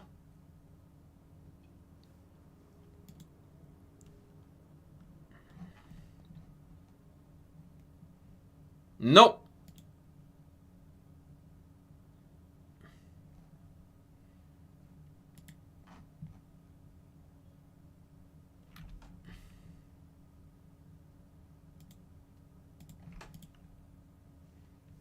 We're taking h5, says Mr. Thompson, but I don't like that because after queen takes, there is a queen trade on the offer which we shall not be interested in, right? Chess Dad says rook g1. Again, after queen g6, we are not happy. Let's disallow queen g6.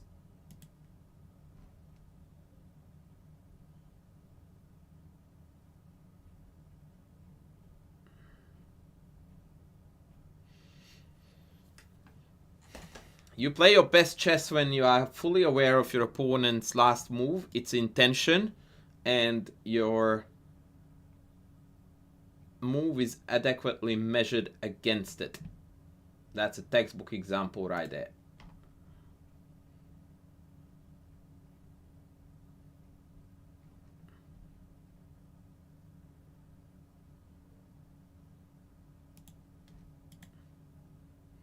Knight f4 is possible and is a good move. In fact, your engine's favorite, Mr. MG Grinder. But the game continuation was gf, which is also very logical as it cuts out this and introduces brutal ideas along the G file. Opponent took back with the rook. Space gated, sorry about the ad break. You can always eliminate, by the way, Twitch ads by subscribing to the channel. Just saying.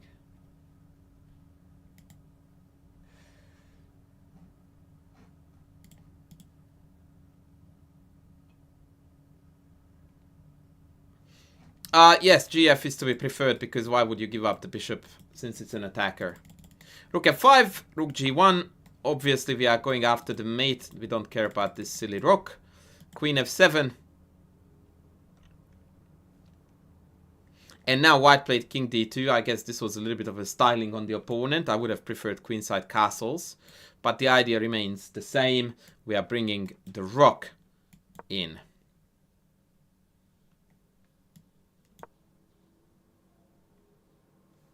c5. And here white played a really cool move. A very cool move. I wonder what you would do. Bearing in mind that pretty much every legal move on the board is winning for white. No,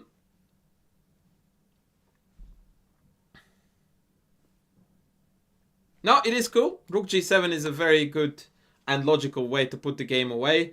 The idea, of course, is that now that we have introduced our rook into the game, we can win the queen while retaining the attack.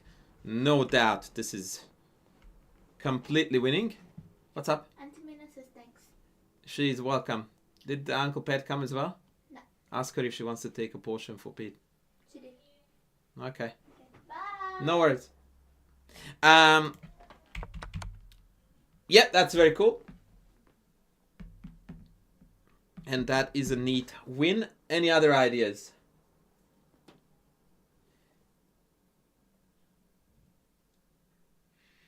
I don't understand how king d2 prevents the check and castles doesn't. Like, it's the same story, no? Like, the king stands on the same diagonal, but since the queen is pinned, it's over. Yeah, well, queen h7 I dislike because that trades queens and we don't want that. Knight d5 is winning because the queen is tied to the defense of the pawn. The move that was played in the game was e6.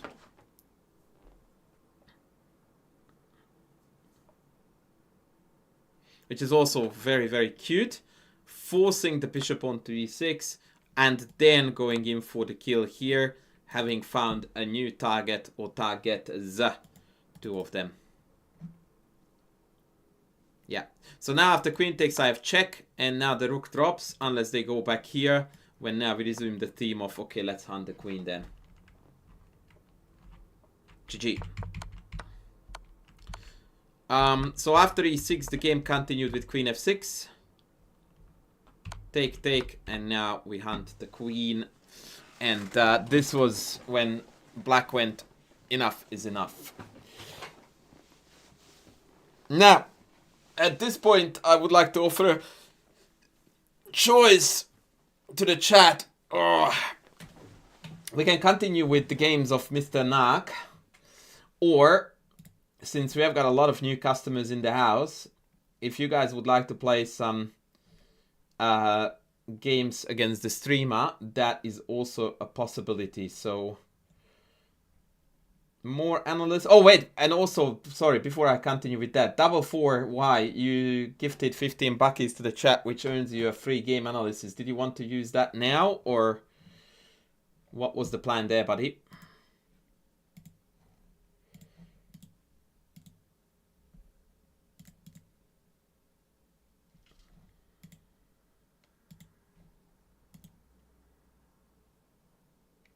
Good night, Seb. Thanks for tuning in. Yes, he does want his game analyzed. Okay, so that's next on the agenda. So this was submitted by a viewer. In return for a little bit of a donation, we are going to analyze the game of 4Wise 1313, who is in the black trunks, still rated 15 hundo, and we are still looking at a rapid game. All right, d4, d5, e3, knight to c6. Now, why is this problem? Why is this move a bit of a problem move? Space Gator, you're welcome, but where are you going? I'm not going anywhere. Chat, what's the problem with knight c6? Exactly, it blocks the c pawn. So in d4 openings, neither side wants to put knights in front of the c pawn. And the reason for that is that usually both parties play knight f6 and knight f3, which means that the idea of breaking with e4 or e5 in the center becomes impossible. Therefore, both sides focus on breaking the center with c5 or c4. And if you put a knight on c6, you are blocking your own pawn's path. And if I now shut down the e5 break, then all of a sudden black is really, really hard pressed for finding a meaningful break in the center. Therefore, what you want to do with black here is to play c5 first and then put the knight on c6. All right, moving on. h3, absolute horrific chess. Don't ever play like this. Now we have got e5. Very good. Excellently played. e5, immediately exploiting our opponent's poor opening play by playing bunny ears garbage. Take, good. Knight e2. Knight f6, good. Knight f3. Bishop d6, good. Take, good. Okay, I don't really like h5 here because you are not developed. And so this seems to me to be a random thrust without any benefits. Not to mention that even if I do castle into it, you don't really have a follow-up. So what I would have liked to see here, yes, it's a Rubinstein French reverse, correct, is completion of development. My favorite move in the position is not castles. Who can tell me why? And that is an answer, by the way, also to what we should do then instead.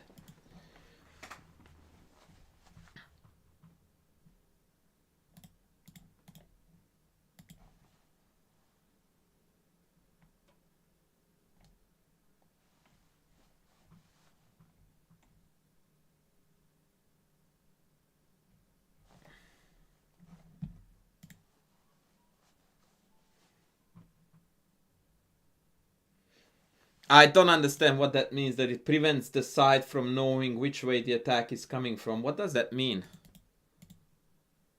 Queen d3 is illegal. Very ambitious.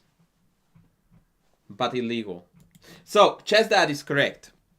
The reason why I dislike castles here is because we should castle here. And since we should castle here, what is our most logical move to prepare that? Or what are our most logical moves? Queen d6. Okay, why is queen d6 not a good square for the queen?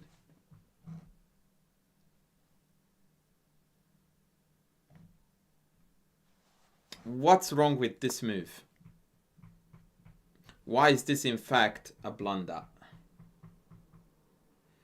Yeah, knight f3 is already very problematic because the bishop has nowhere to go. But there is an even more brutal move to highlight the same problem.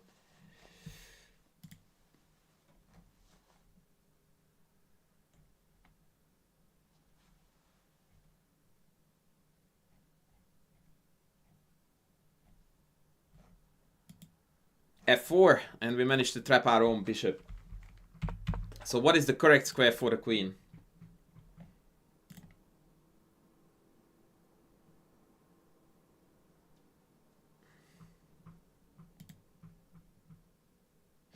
Yes, queen e7, and then we need to develop the bishop. Now, Rengao says bishop e6 or bishop d7, but I don't know which.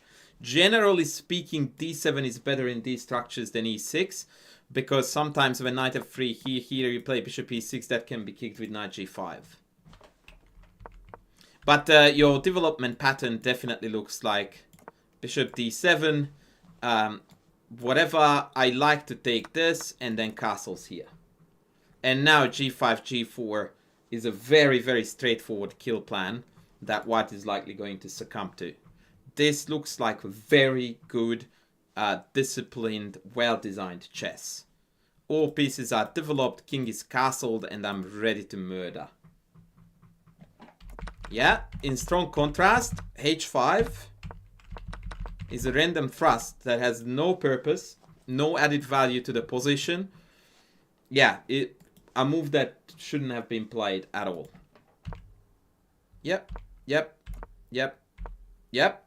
Now we are back on track.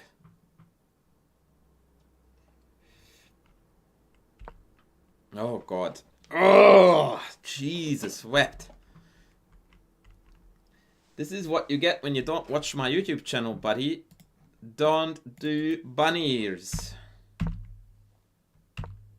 94, I dig it. Very good. I would have probably castled first. And then still g5, g4. Kill, kill, kill.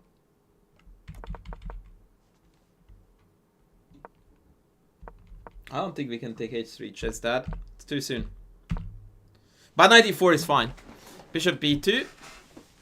Oh, come on, mate. No! No! No, no, no. Please, do not do this. Why? Tell me, please. Explain why you played this move.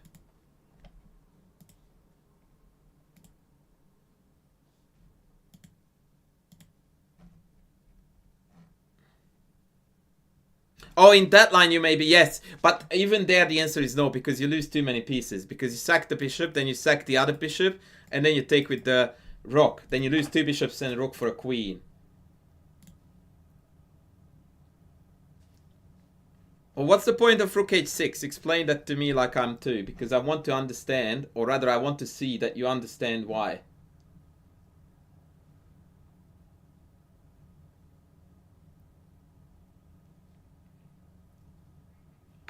I don't understand why we are not playing here queenside castles, which is by far the most logical move, the most natural move.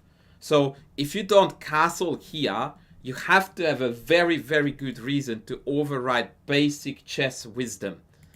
You look at the board and you go like, what's the only thing that I haven't done that I ought to do in an opening? Castle. So let's castle.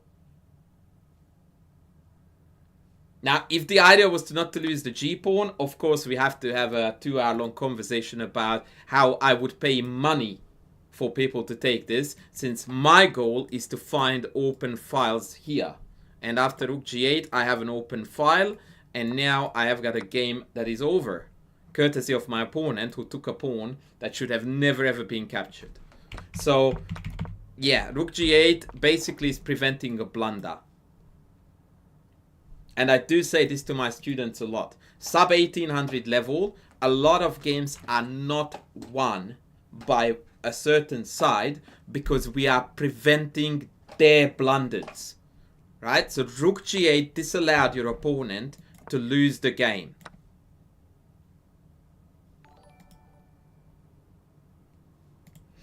Ramen Lord, unfortunately, my friend, you have to be a little bit more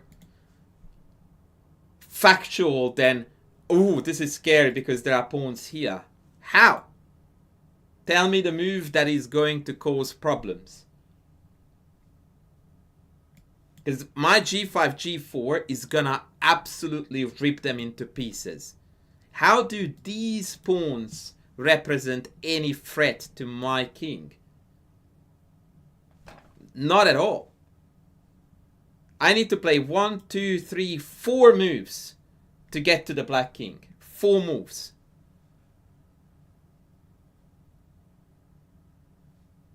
And you have got 0 pieces. None of the white pieces are actually supporting the attack, because they're all pointing the wrong direction. Yeah, this way, and the wrong side.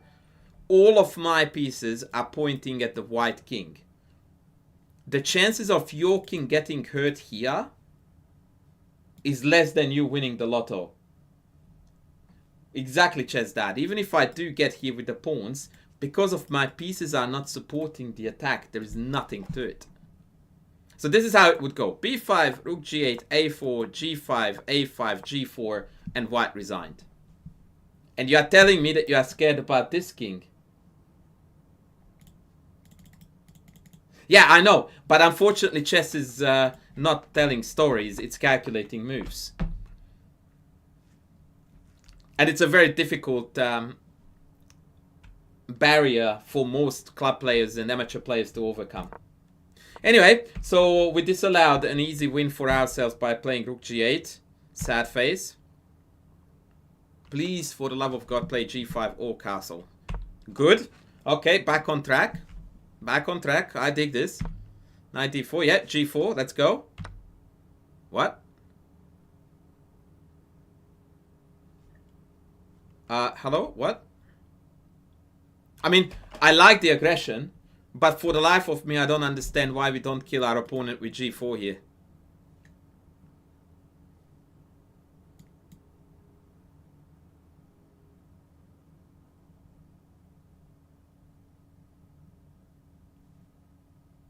Let me tell you what my problem is with bishop takes h3. In my opinion, it doesn't make the attack stronger. No.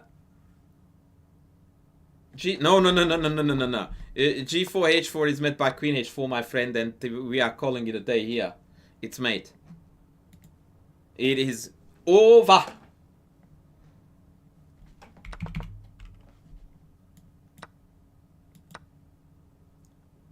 Maybe he wanted queen e5, but then I have knight f3. If he wanted g4, then I have knight f5. So I actually have no idea why with oh, thank you so much, Ramen Lord. You absolute legend. Yeah, I don't understand this move. And again, this is, by the way, a textbook case of how the amateurs' minds often malfunction. Look at Black's moves. We played h5. Then, after some preparatory moves, we play rook g8. Then we play g5. What does this tell you that we are about to do? We are about to play g4. Has our opponent played anything at all in the last 4 moves that prevented g4? No. So why don't we play g4? So confusing. And it completely shreds. Like, if I'm white against a player of my level, I'm resigning after g4. Literally. Like, it's just, we're getting absolutely overrun and murdered. If my opponent here plays bishop h3, I'm definitely staying in this game. 100%. Because why would I go? I don't see how this wins. And I know that it's winning, but it's so utterly complicated and unnecessarily complicated that now I'm definitely going to test my opponent to see if they have what it takes to win this. Because the win is by no means obvious. Not at all.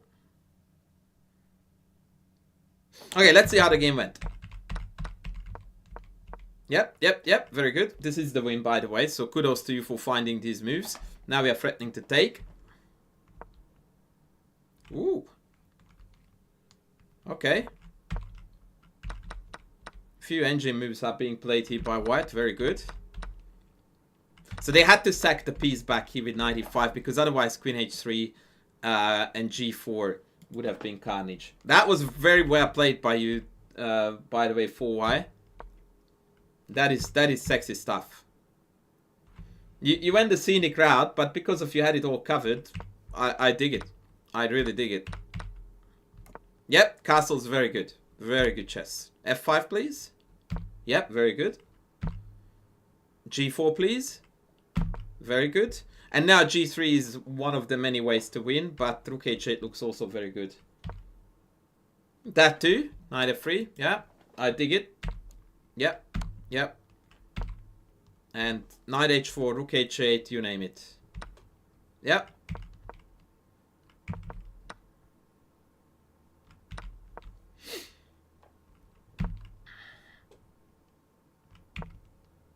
Not queen f6?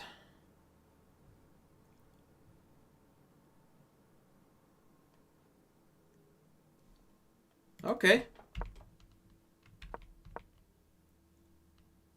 Woo! That is sexy chess.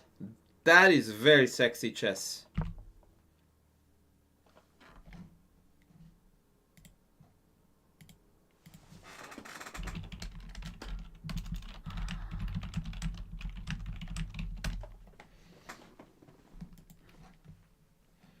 Oh, you didn't see queen f6.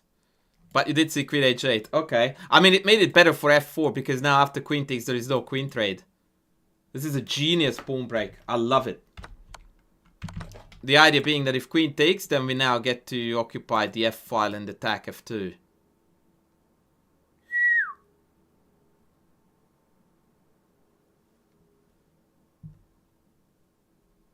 Queen d4, g3 takes, check. Wow. Wow. Okay. Okay. Oh, and that's a beaut. That is a beaut. That is an absolute beauty. Oh, Jay the Librarian. We are all in that boat, buddy. You are by no means alone. We are all humbled by how much we need to learn about this game. I am facing that sad realization every single day of my life.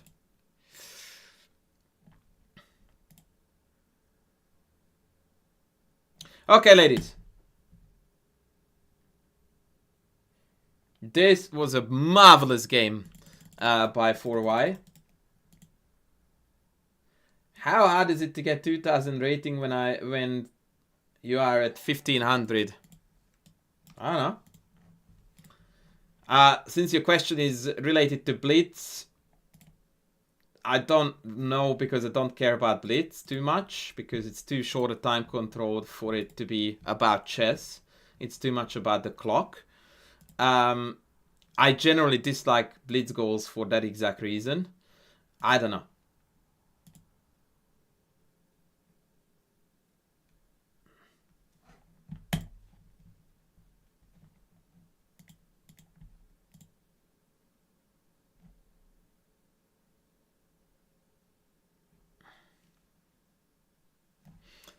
Yeah, bullet and blitz goals to me is like, whatever. It's more about time management than chess, and I'm dominantly a chess enthusiast, not a chess clock enthusiast. I do play both blitz and bullet, mostly for content, but I dislike both formats. If you ask me about rapid, that would be a much better challenge, because there it's about chess knowledge, dominantly.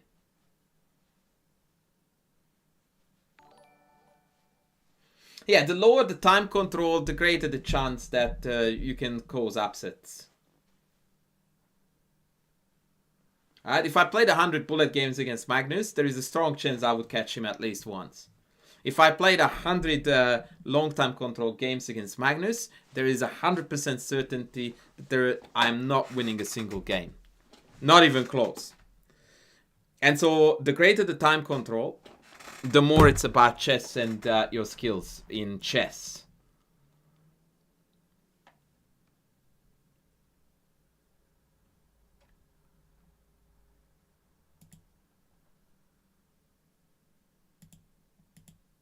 No, Blitz is a great deal about intuition and time management and seeing tactical patterns.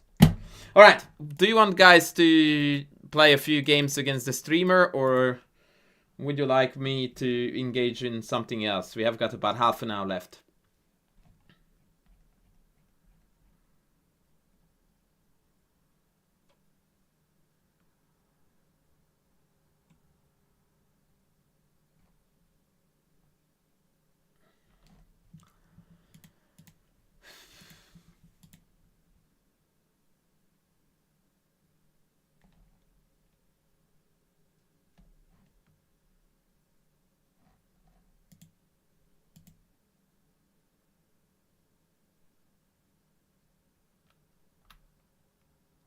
I played a G60 and lost every round. Well, that's exactly how you develop.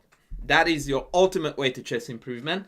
Because then what you do is that you grab someone who is good at what they do and you analyze the heck out of those games. You highlight the mistakes in your chess, you highlight the mistakes in your thinking, and then you design a training program that addresses those problems and shortcomings.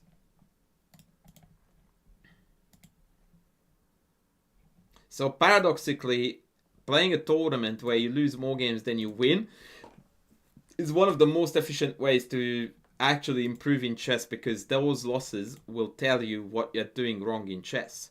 And then you now find the reason why things are going sideways. You have now something to work on.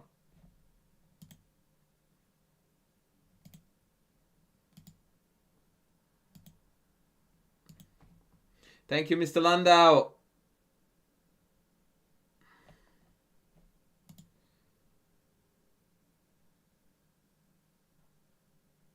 You should play some bullet. All right, I will open up for some challenges. But while I'm waiting, I might play a few bullets. Maybe we can get to a all-time high rating.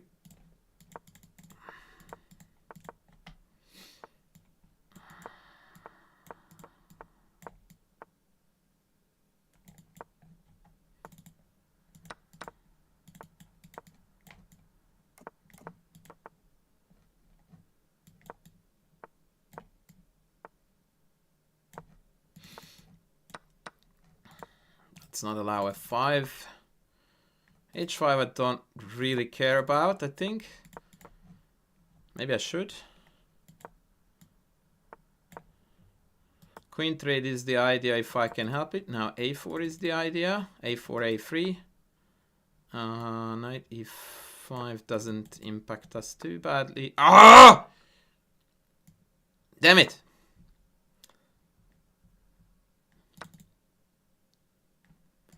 Dagnamit. You challenged. Okay, I'm gonna have a look-see.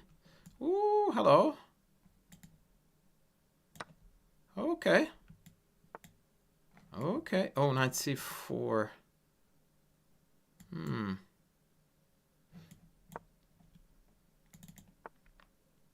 I missed that move too. But at least I'm playing crazy slowly, so there is that. Actually, I think I have got a winning position, but we're going to lose this game. Because... No, I don't have a winning position. Scrap that. I'm completely dead lost, in fact.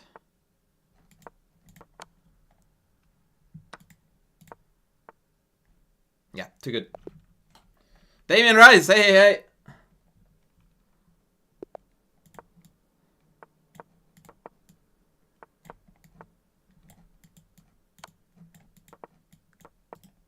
Oh, poke thing. Wanted to castle. That's unfortunate.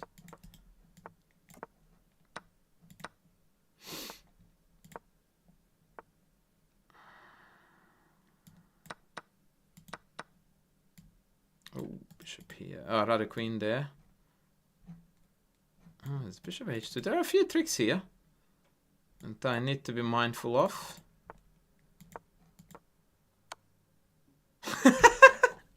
And still managed to suck in the same check. Luckily, it doesn't quite win, but... oh boy. Or maybe it does.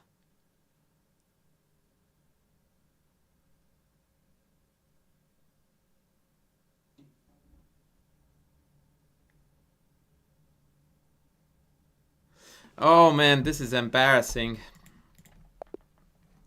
Ay, ay, ay, ay, ay.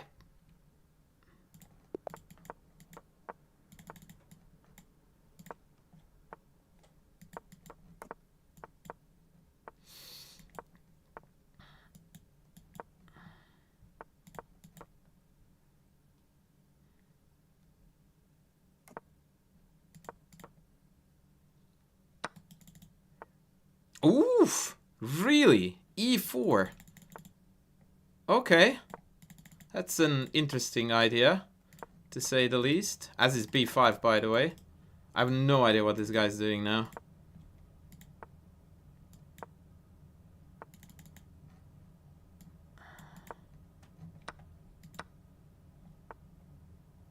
He wants to come in here. Just somewhat annoying.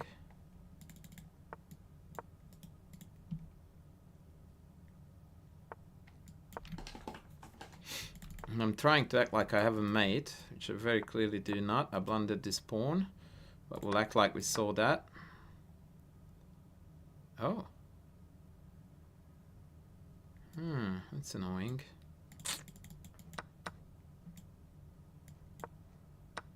Damn it.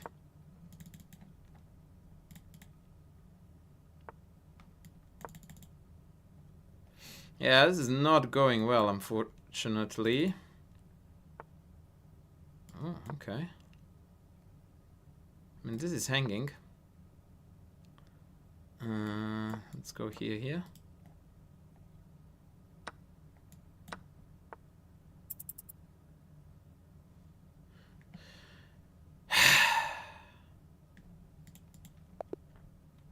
Yeah, just that. Send me a challenge.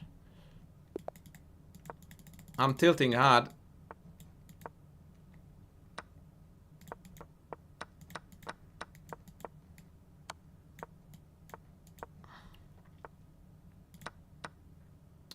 I'm tilting really, really hard here.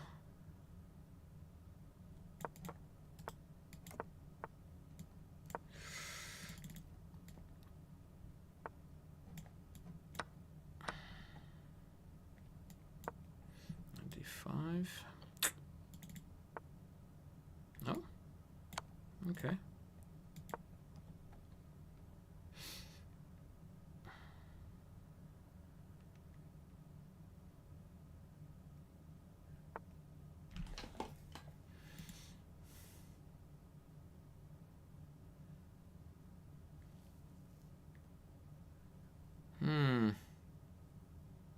I feel like I'm being a slowpoke again. Knight c6, rook d6 looks... Ah, no, I think I should do this.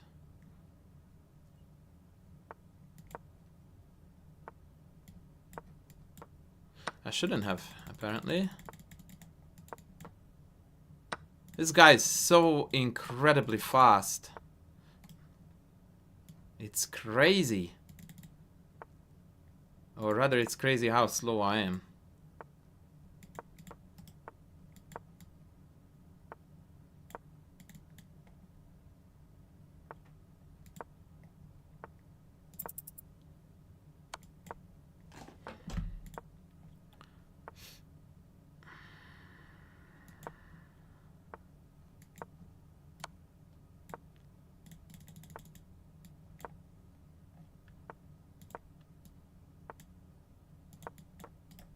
Jesus, so many blunders.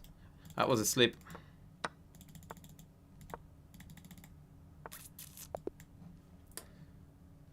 Oh, slow and bad. These are the two things that I do here.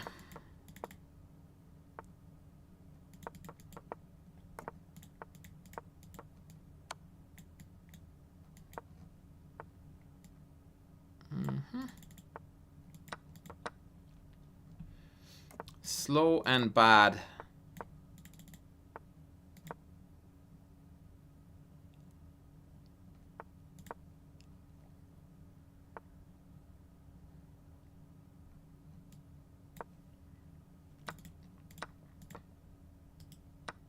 Actually, I wonder why I took that way. That might not have been my brightest decision.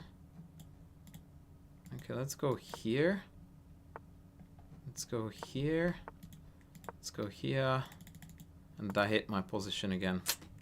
Alright, I think I'm gonna quit playing bullet because I'm tilting and I'm playing dog shite. Mostly. I wanted to cut out queen g4, that's why I played h5.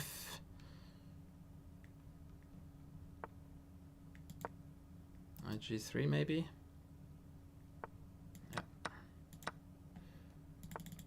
I know I'm tilting when I always see my opponent's best moves, but I never see my own best moves. And that is a good time to... Oh, for frick's sake, I just blundered the bishop there. Wow, it was hanging for free. E4 is hanging for free as well.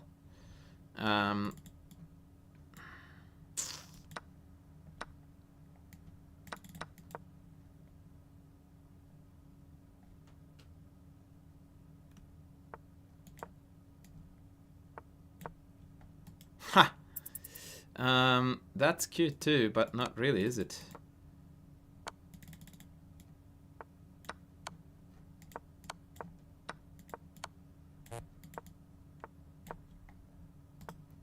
This is mate.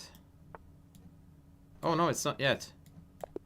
Oh my god, I lose! Oh no! Oh no! Oh no, what an idiot.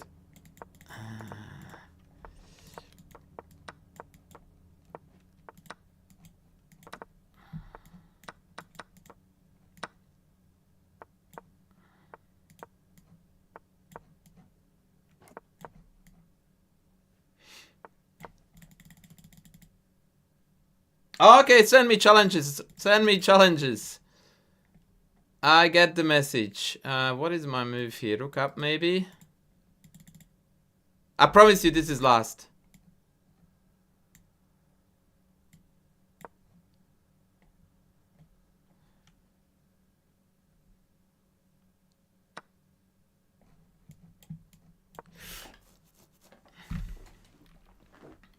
F5? G6. Wow.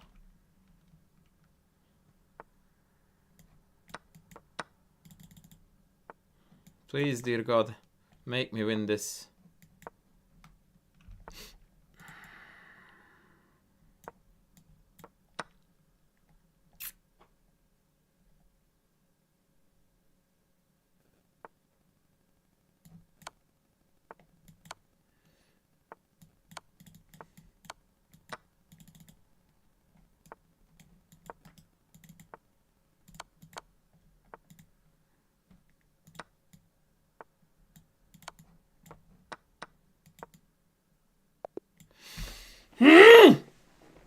All right.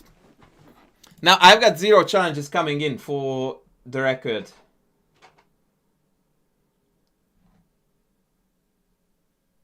So, as much as I would like to play with you, you sent 0 challenges to me. Unless I'm missing something, which I'm not.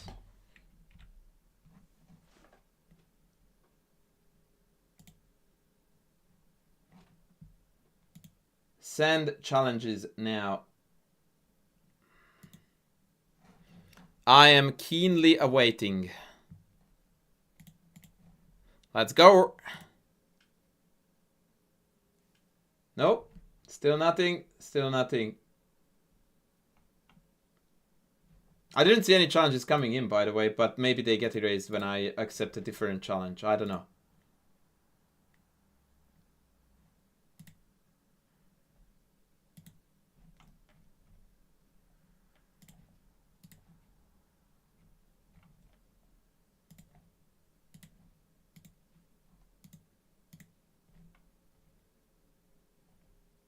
Okay.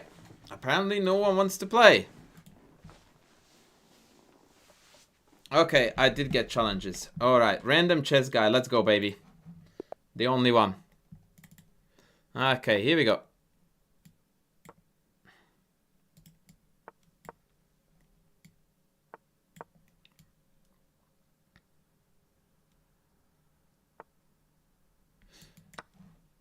That is a move too soon for d5, because now after e4 he can't take the knight on c3. So this is a very bad Grunfeld. Don't do this, folks. Now let's spice this up. No, I have to play this very ugly move that I always talk about not to play. But bishop g4 not available is a big thing for black here. Because now this bishop is really struggling to find a good square. Okay, hitting the pawn. Oppressive space advantage already. Knight can't develop. Bishop is finding it tricky to come out. Now we go. I could go knight b5 to win the pawn, but It's a bit meh.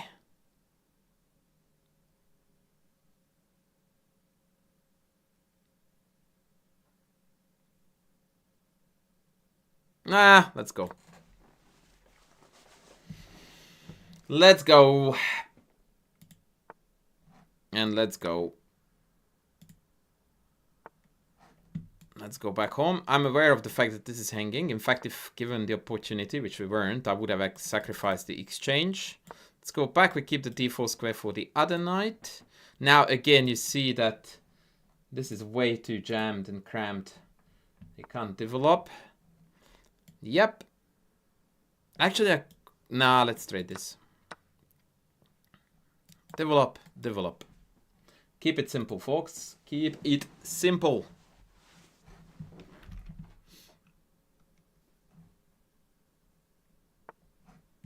Develop. Rook c8 is coming, and then rook c1. There you go.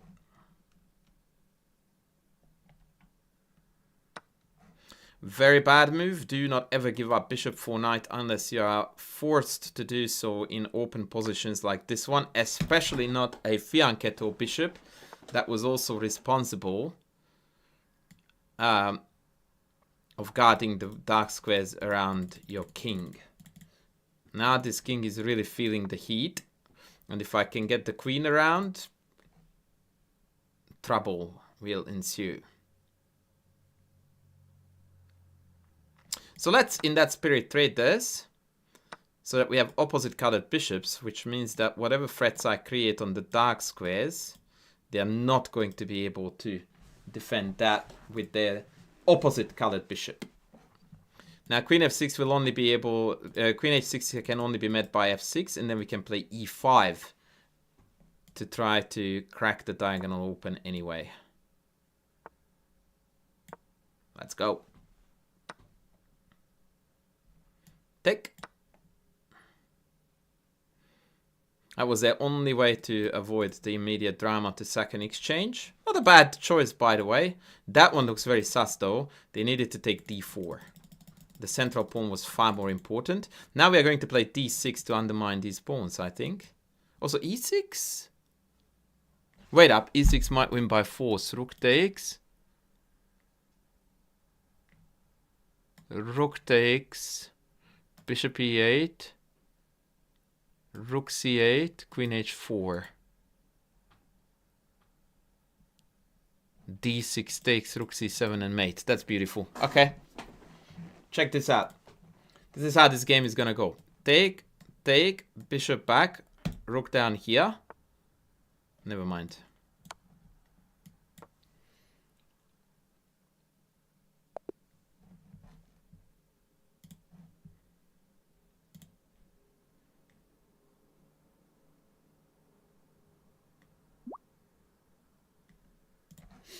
Okay, chess cat, here we go, buddy.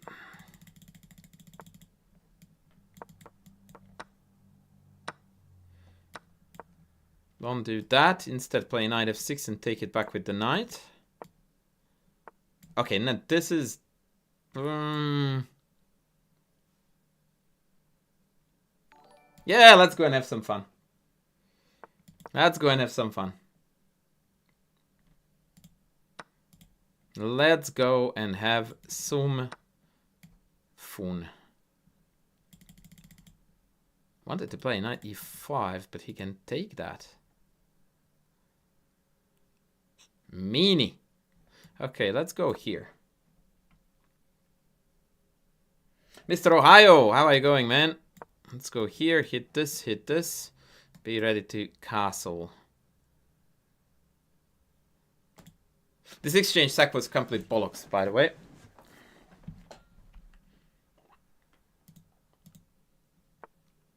Knight d7. I dig that. It looks like a good move.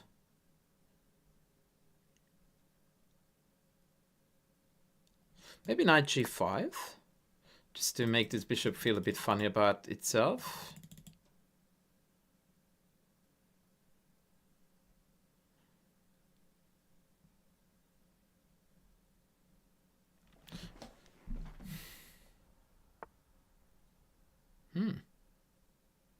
E6.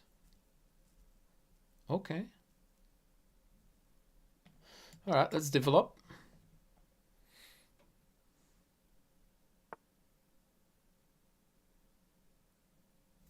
Do I have f3 here, I wonder?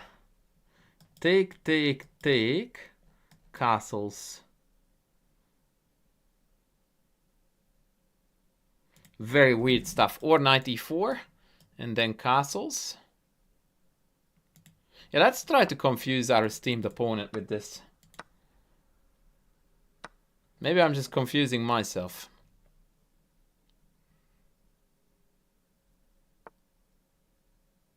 Okay, that I'm more... Ooh, actually, wait. If I go here, queen b6 might be quite annoying.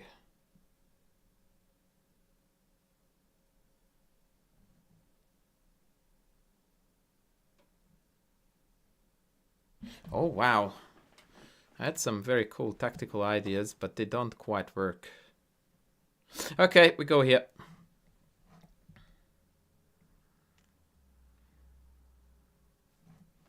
Chess Dad is definitely giving a very good run for my money. What is the benefit of c4 over d4? There are some lines where you don't play d4 but develop the f1 bishop first, and that allows you to avoid a few lines, in particular the two knights with bishop g4, which is extremely drawish. That is the main benefit. Perhaps the only one too. Okay, put your pieces in the center. Yeah, to avoid the endgame line. That's exactly the agenda.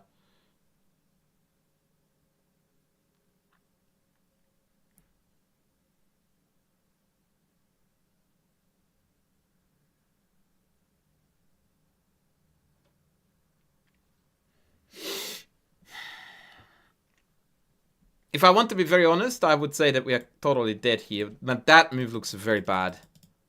That looks absolutely horrid. I don't know why that was played. Okay, so now we're going for mate. If he plays knight d5, that's already terminal here. More or less.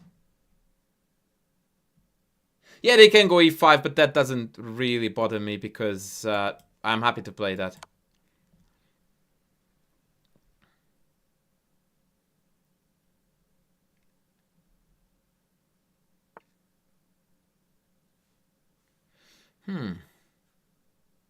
Okay. Now I can't take with queen, so now we are trying to open up the d file onto the king. Yeah, now we have got check here. Maybe I should have taken first, and now we go d6. And now it is turning into a very neat victory, but boy, did we go the scenic route here. Whew!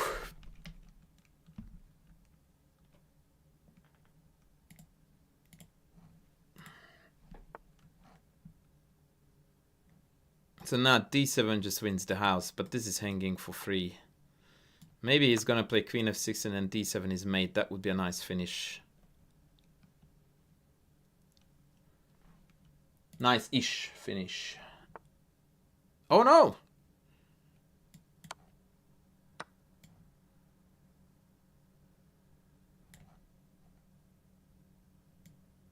I'm going to provoke rook c8 and then check wins the rook. Check that out. That was cool. Ooh, okay, pawn mate. Nice.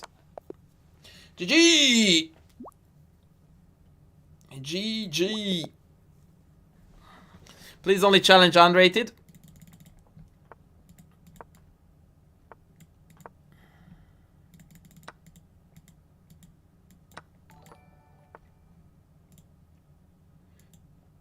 Ratcrack, what a name. Thanks for tuning in, brother.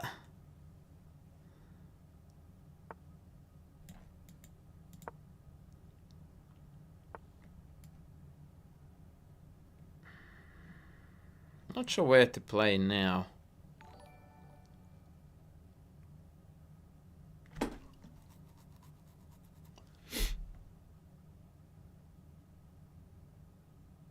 Yeah, maybe just here. You're going to play bishop e3 potentially next. Thank you for the follows, by the way. Louis the Vi? Would that be Louis the Sixth? Yeah, we do want long castles, exactly, yes. I've seen this knight a4 idea earlier in a GM game and I stole it from there, but I don't think it's a good one. Because this knight is horrendously placed here. Now next move it's gonna come back pretty much against any move. Yep. Especially since rook b8 was preparing b5. Yep. Yep. Nope. And yep.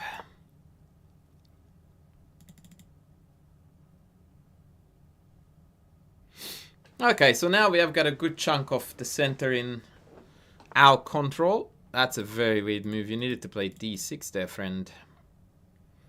So let's go here and d5 now. Maybe he wants... Yeah, I was about to say, but trading that bishop is not really beneficial to them. Queen or rook? Let's go rook. I like the pin. If knight f5, if queen e4.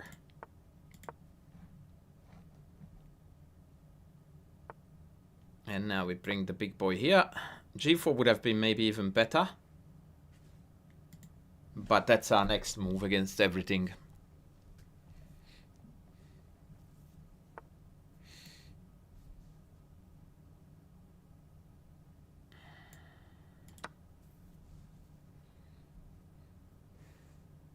That's why I should have played g4, by the way.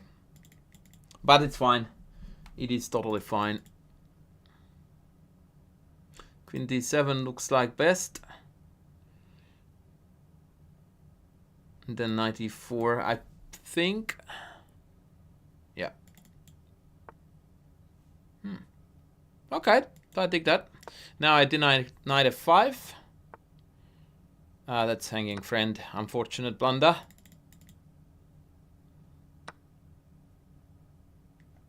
Okay, let's go here to defend this.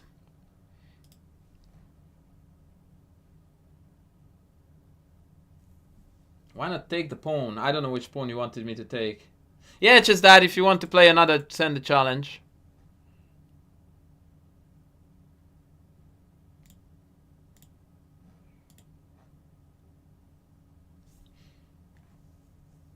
Also, guys, please bear in mind that some of you are ChessCom paying members, so I would like to ask you to consider supporting me by using the link I just provided.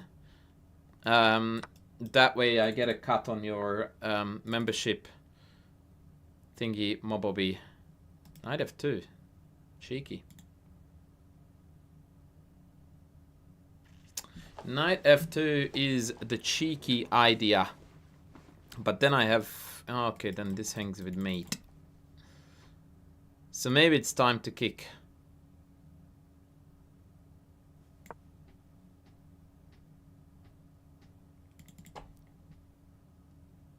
Maybe it's time to kick. Speaking of kick, guys, is that platform still running? I haven't been on there for ages. Has that died out, or is that still a thing? What's cooking there?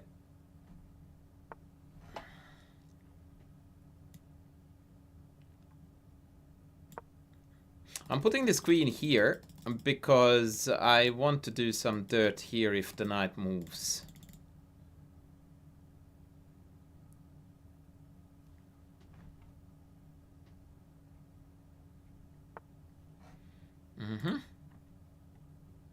So we take this guy. And now we bring about the dirt.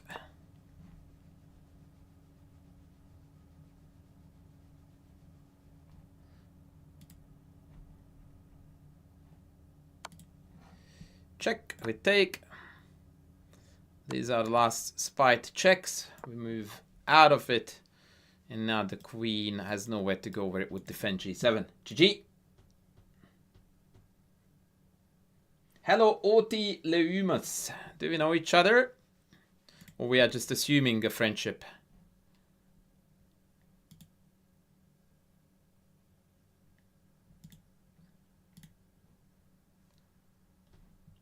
Queen e8 was made in 2. Wasn't I in check though? Like what? What? Hello? Queen e8 is hanging, my good friend. Here it was made in 2. You are right. I am an idiot. Now, however, we can make up for the loss. Gauss, welcome in.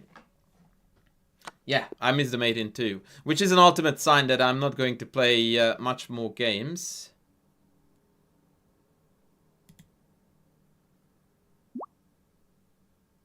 Alright, sorry ChessCat, I have got a different challenge from a dude who hasn't played yet, so I will play this.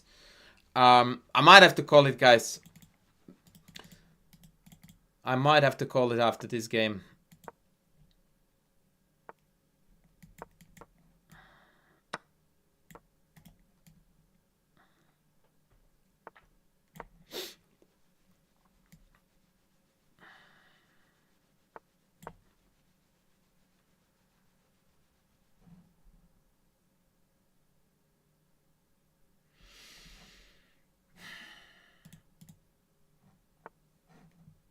Oh, knight a3 is a good and sharp line. I dig that a lot.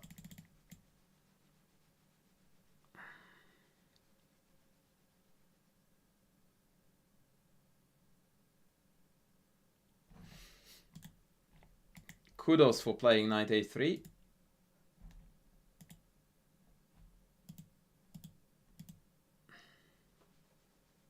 Thank you, random guy. I'm sorry that we didn't have a chance to play, but maybe next time.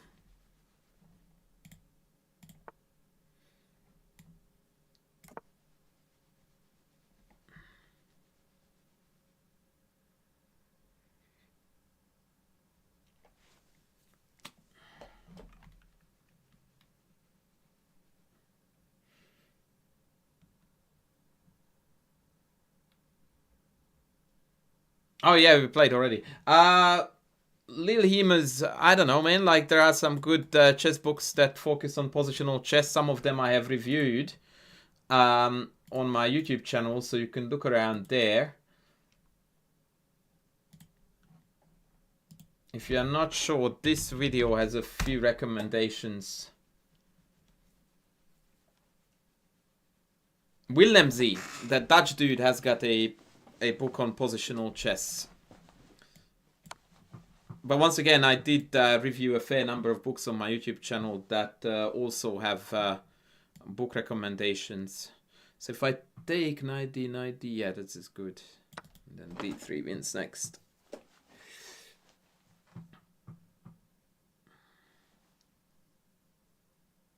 Yes, Groten is also Dutch, yes. Yeah, I reviewed his book too, actually.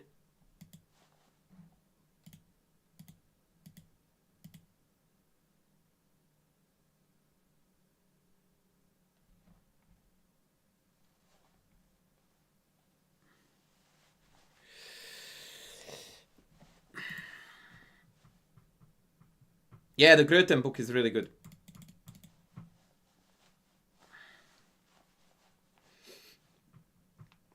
And unfortunately here, our opponent is cooked. Queen d3 might be the only legal move that doesn't lose a piece.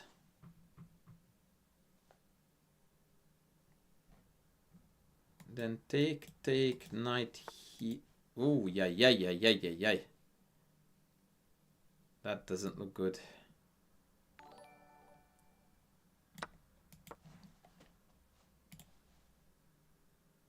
Twitch, so you woo. Thank you for tuning in, brother. Now, the cheeky move here would be knight b4 with the idea of knight d3. Do we want to play cheeky?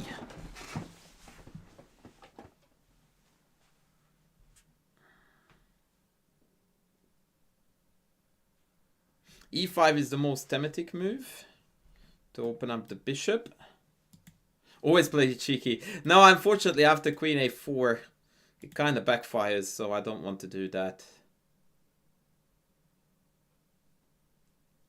Yeah, let's just develop our pieces. Bishop b4.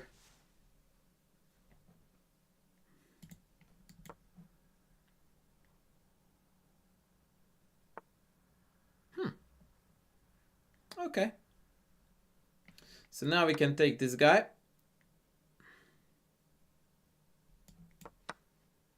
We can go check. We can go bishop here. And now we have got a beautiful mate threat right down here. Now, here I need to be a little bit cheeky, because if I take, there is a chance they will take this. I do not want that. I want them to blunder into this mate. So I'm going to go here, hoping that he goes check. Oh, yeah. So now we have check and mate. That was a pretty nifty mate in the end. So we're going to close the game and the stream on this one. I hope you guys enjoyed it.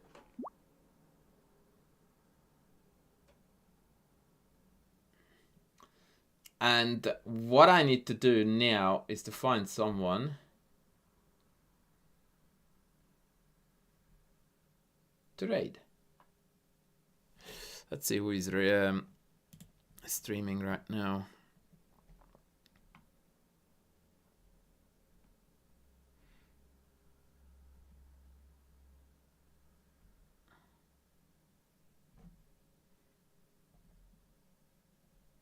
We'll raid General Zod. Nah, I gotta go.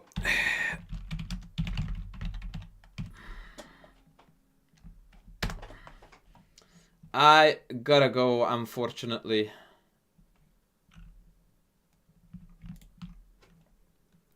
So yeah, thank you very much, guys. Take care, love you all, and I will see you